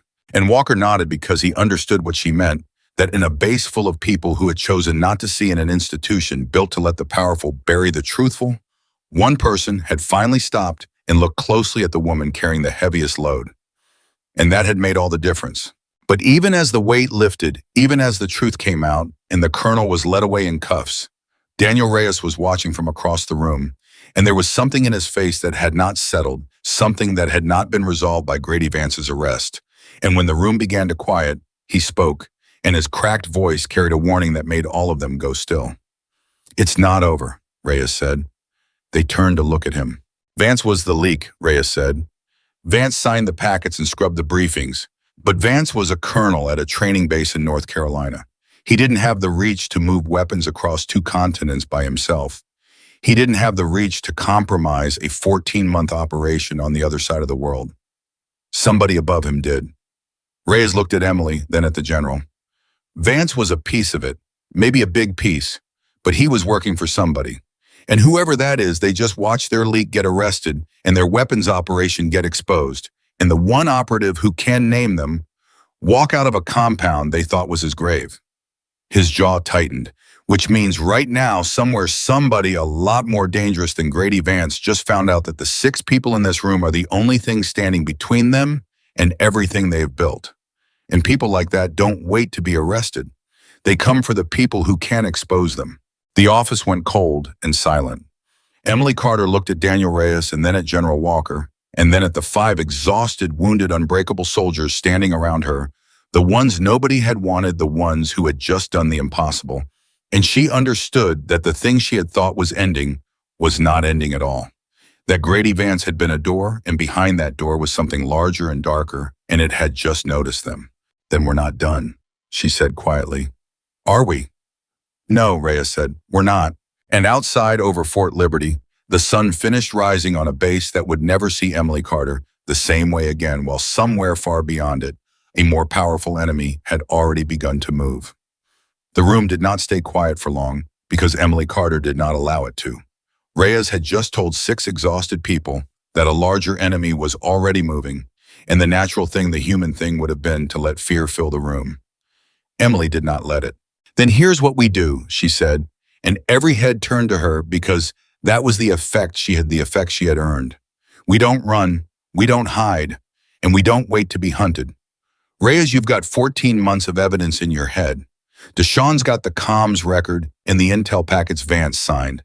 Between the two of you, we don't just have a leak in custody, we have the beginning of a map, and a map leads somewhere. Walker was already nodding. You want to work it forward. Vance to whoever Vance answered to. I want to finish it, sir, Emily said. 6 weeks ago, I saw a shipment I wasn't supposed to see, and it nearly cost me everything. I'm not going to spend the rest of my life looking over my shoulder, waiting for whoever's above Vance to decide I'm a loose end. I'd rather find them first. And that was the moment General Richard Walker made a decision that would shape everything that came after. He looked at the 6 people in front of him, wounded and exhausted and unbreakable, and he saw what he had seen at the fence line the morning before, only clearer. Now tested, now proven, now he saw a team. Not a thrown-together element for a single desperate night, but something rare, something the Army spent years and fortunes trying to build and almost never succeeded, at 6 people who trusted each other completely because each of them had been to the bottom and been pulled back up by the others. Staff Sergeant, Walker said, before I say what I'm about to say, I want you all to hear me clearly. What Ray has just described is not a Fort Liberty problem. It's not even an Army problem. Weapons moving across 2 continents, a compromised network, a leak with reach. We don't understand, yet this goes higher than a base and wider than a service. If I put you on it, I'm not sending you back to labor duty when it's done. I'm asking you to walk into something that got a man captured and nearly got all of you killed. So before anyone answers, I want you to understand what you'd be signing up for. Sir, Colbert said, and his arm was still in a sling and his face was still gray from blood loss, but his voice was steady. Yesterday morning, I asked Staff Sergeant Carter to prove she was worth following. Last night, she proved it. I don't need to think about whether I'm in. I'm in. Same, Grace Okafor said. I froze 8 months ago, and I've spent every day since believing I was a coward. Last night, I found out I wasn't. I'm not going back to being afraid of who I am. I'm in. Miguel Ferro spoke from the litter weak but certain. 12 years, nobody saw me, sir. Last night, somebody did. I'm not going back to being invisible. I'm in. You already know my answer, General, Deshaun Willis said. I questioned the story about her when nobody else would. Turned out the story was a lie. I want to be in the room when we find out how high the lie goes. I'm in. And Jack Deraney, the old pilot, with one bad night on his shoulders, said quietly, I flew one more time last night like I asked myself I still could. Turns out I can. I'm not done yet, sir. I'm in. Walker looked at Emily. That's 5. I already know your answer, Staff Sergeant. But I'll ask anyway because after what's been done to you, you have more right than anyone in this room to walk away and never look back. Emily was quiet for a moment. And in that moment, everything she had carried moved through her one last time: the fence yard, and the crooked posts, and the cruel laughter, the badge in the mud, the 4 seconds 6 weeks ago, the quarter Marcus Dolan on her back, the report that had buried her, the 6 weeks of believing in her lowest hours, that maybe she really had failed. All of it. She let it come, and then she let it go, because she understood now that it had never been failure. It had been sabotage and survival, and a strength she had almost let a small man convince her she didn't have. Sir, she said, 6 weeks ago I made a choice in 4 seconds, and I've been paying for it ever since. And I let people convince me it was the wrong choice. It wasn't. I'd make it again. I stayed behind for a wounded man because that's who I am, and no report and no colonel and no fence yard was ever going to change that. She looked around at the 5 soldiers at Ray's, at the general. But last night taught me something I didn't know 6 weeks ago. It taught me I don't have to make those choices alone. That the reason it went wrong before wasn't the choice. It was that I was carrying it by myself. I'm not by myself anymore. She straightened. So yes, sir, I'm in. Whatever's above Vance, whoever it is, we find them, together, all the way to the end of it. Walker nodded slowly. Then it's done. He looked at all of them. As of this moment, you're not a labor detail, and you're not a thrown-together rescue element. You're a unit, Marnita, reporting directly to me outside the normal chain, because the normal chain is exactly where the leak lived. I'll handle the authorities and the paperwork and the people above me who want to know why a 4-star general is standing up a small team of soldiers, half the army wrote off. Let them ask. I'll tell them the truth. That last night, these 6 people did what 100 trained operators couldn't reach in time. That's not a fluke. That's the finest small unit I've encountered in 40 years, and I'm not going to waste it. And in that office in the gray light of a North Carolina dawn, the thing that Grady Vance had tried to destroy became the thing that would eventually undo everyone he'd worked for. He had thrown Emily Carter in the mud to bury a secret. Instead, he had accidentally forged the exact instrument that would dig the whole secret up. But that was the future, and the future could wait because there was one thing that had to happen. First, one thing Walker insisted on before anyone slept or planned or looked toward the larger enemy. He insisted on the base seeing the truth. 2 days later, once Miguel Ferro and Cole Barrett were stable and out of medical, once everyone had slept and the shock of it all had settled into something the soldiers could carry, General Richard Walker assembled Fort Liberty. The whole base, every soldier who had walked past Emily Carter in the fence yard and called her a laborer, every voice that had repeated the rumor about the coward who got a man shot, every person who had chosen not to look closely at the woman carrying the heaviest load. He assembled all of them, and he stood in front of them, and he told them the truth. He told them that Staff Sergeant Emily Carter had been the victim of a deliberate lie. He told them in the language he was permitted to use that she had been buried by a corrupt officer to cover a crime, and that everything they had believed about her for 6 weeks was false. He told them that 2 nights ago she had led 5 soldiers into an impossible mission and brought every one of them home along with a captured American who was never supposed to survive. And he told them in front of the entire base that Emily Carter was one of the finest soldiers he had served alongside in a career that spanned 4 decades. Emily stood at attention through all of it, and it was in its own way harder than the mission had been. Because the mission had asked her body and her training. This asked something else.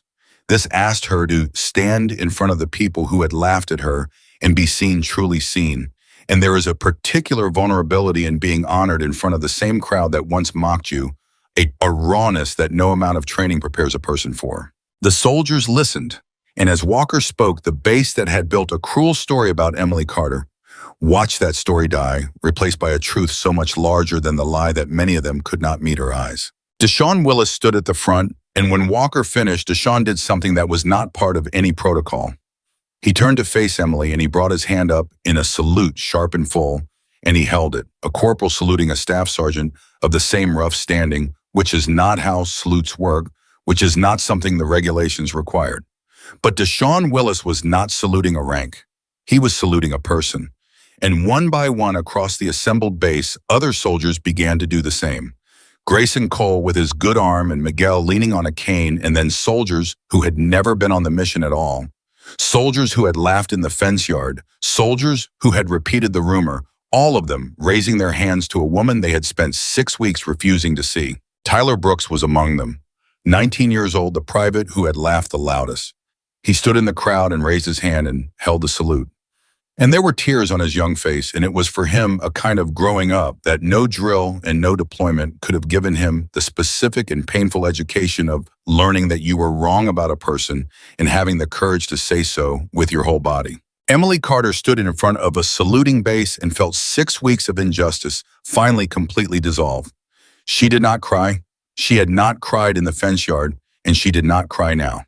But something in her chest, some knot that had been pulled tight for 6 weeks, some tension she had held so long, she had forgotten it was there, finally came loose, and she let it, and she stood a little straighter, and she returned the salute to all of them. The whole base, the crowd that had buried her, and was now, in the only way it knew how, digging her out. And when it was over, when the formation was dismissed and the crowd began to break apart, one figure came forward through the dispersing soldiers, moving slowly, carefully on a leg that would never fully be right again. It was Marcus Dolan, the sergeant Emily had carried out of a collapsing building 6 weeks ago, the man whose injury had been used to build the lie that buried her. He had traveled to Fort Liberty when he heard checked himself out of a rehabilitation program against advice and driven through the night to be there, because when he learned that the woman who had carried him 3 miles through enemy fire had been blamed for his wound and buried in a labor detail, he could not stay away. He came to a stop in front of Emily, and for a moment neither of them said anything, because some things are too large for the first words to hold. "They told me you got me hurt," Marcus finally said, and his voice was thick. "For 6 weeks I was in rehab, and every time your name came up, somebody said you lost control of the team and got me shot. And I couldn't say anything because I wasn't there for the part where I got hit. I was already down and they told me you'd frozen. His jaw worked. And then 2 days ago, General Walker's office called me and they told me the truth, that you didn't freeze, that you gave the order to save the team, and then you stayed behind alone in a hallway for 6 minutes, and then you put me on your back and you carried me out of a place you were supposed to die in. His eyes were wet. You gave up everything for me, Emily. You lost your career, your reputation, 6 weeks of your life carrying fence posts while people laughed at you, and you did it partly because you saved me. And I never even got to say thank you. So I drove all night to say it. Thank you. I'm alive because of you. My mother still has a son because of you. Thank you. And Emily Carter, who had not cried through any of it, who had absorbed 6 weeks of cruelty without a single tear, felt her eyes sting at last, because this was the one thing that got through, the one thing that reached all the way down to the place under everything else. Not the vindication, not the salute, not the general's words. This, a man she had carried standing on the legs she had saved, telling her it had been worth it. You don't have to thank me, Marcus, she said, and her voice was rough. I'd do it again, every part of it, the corridor, the fence yard, all of it. If it meant you walked out of that building alive, I'd do every second of it again. I know, Marcus said. That's exactly why I had to come, because that's who you are, and the whole base is finally going to know it.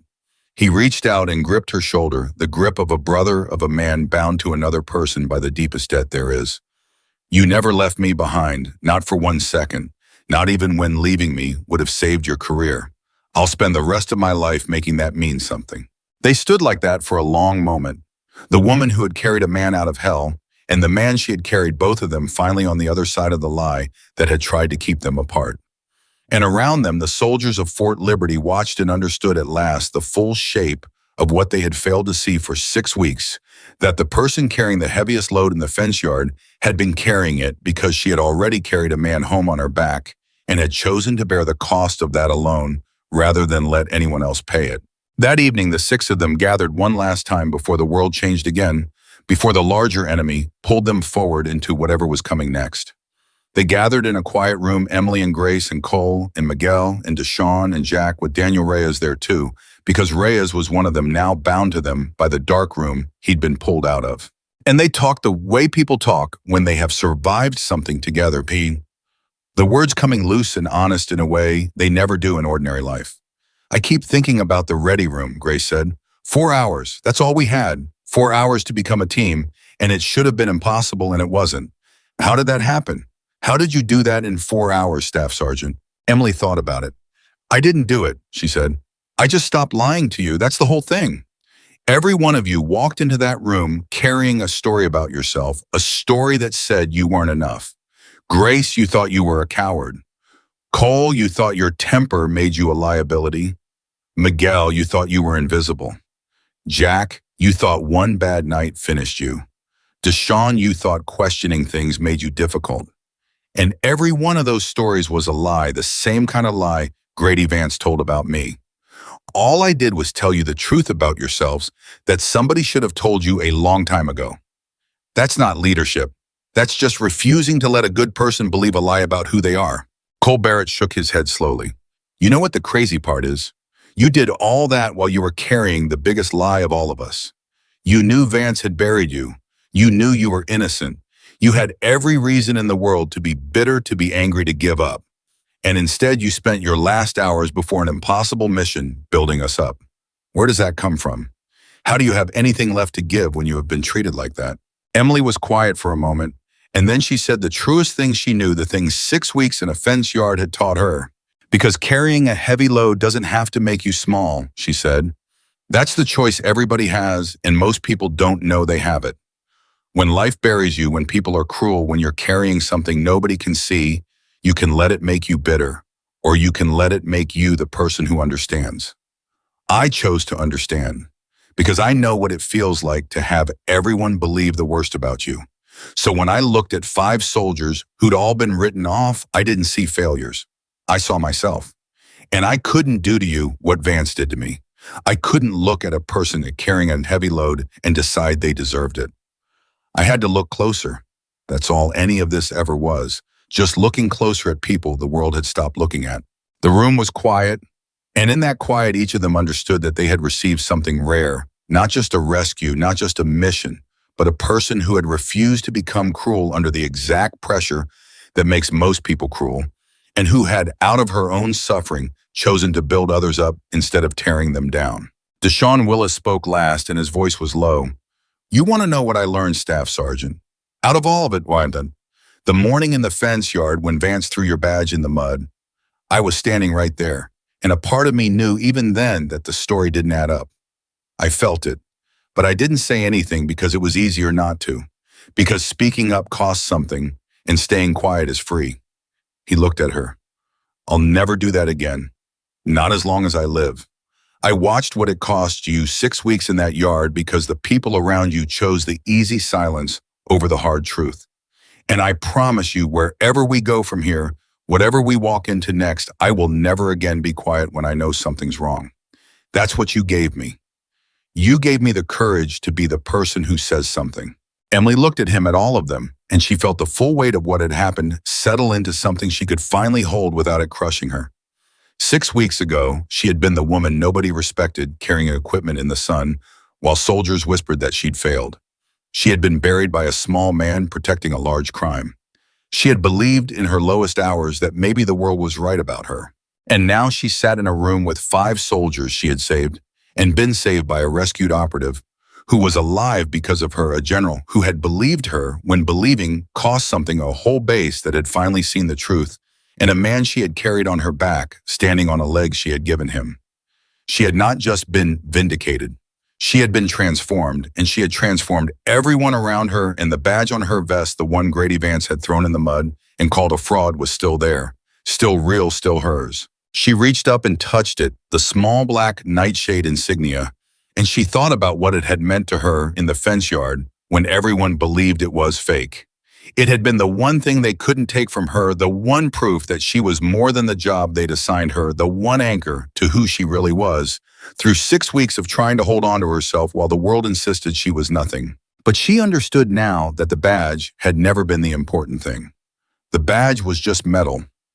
What mattered was the thing behind it, the thing it stood for, the willingness to carry burdens most people would never see, the choice to stay behind for a wounded man, the refusal to become cruel under the weight of cruelty, the ability to look at broken people and show them they were whole. That was the real badge. That was the thing no one could throw in the mud. And she had carried it through everything, through the fence yard and the firefight and the long road home, and she was still carrying it now. General Walker found them there late, and he stood in the doorway for a moment before he spoke. Watching the 6 of them, the unit he had built, or rather the unit that had built itself, and that he'd had the sense to recognize. "I've got the first thread," he said, "on whoever was above Vance. It's thin and it's dangerous, and it's going to take us places I can't promise we'll all come back from." He paused. "But it can wait until morning. Tonight I just wanted to tell all of you something." He looked at Emily. 40 years I've worn this uniform. I've decorated heroes and I've buried them. And I have almost never seen what I saw on that flight line 2 nights ago. 6 people the Army threw away doing the thing the Army's best couldn't reach in a time that held together by nothing but trust. In a single sentence, a disgraced staff sergeant taught them in 4 hours. He straightened. "You handle the next 10 seconds. That's what you told them, Carter. I've been in this Army 4 decades, and I've never heard leadership put more simply or more true. You don't survive the whole thing at once. You handle the 10 seconds in front of you, and you trust the person beside you to handle theirs. That's not just how you run a mission. That's how you live a life." He nodded once to all of them. "Get some rest. Tomorrow we start pulling the thread, and whatever's on the other end of it, we pull it together." He left, and the 6 of them sat a while longer in the quiet, in the strange peace that comes after survival before the next hard thing begins. Emily Carter looked around the room one last time before they broke apart to sleep. At Grace, who would never freeze again. At Cole, whose fire had finally found its purpose. At Miguel, who would never be invisible again. At Jack, who was not done after all. At Deshaun, who would never again be quiet when something was wrong. At Reyes, alive against every odd. Her team, the ones nobody wanted. The ones who had turned out to be exactly who you want when the ground drops out.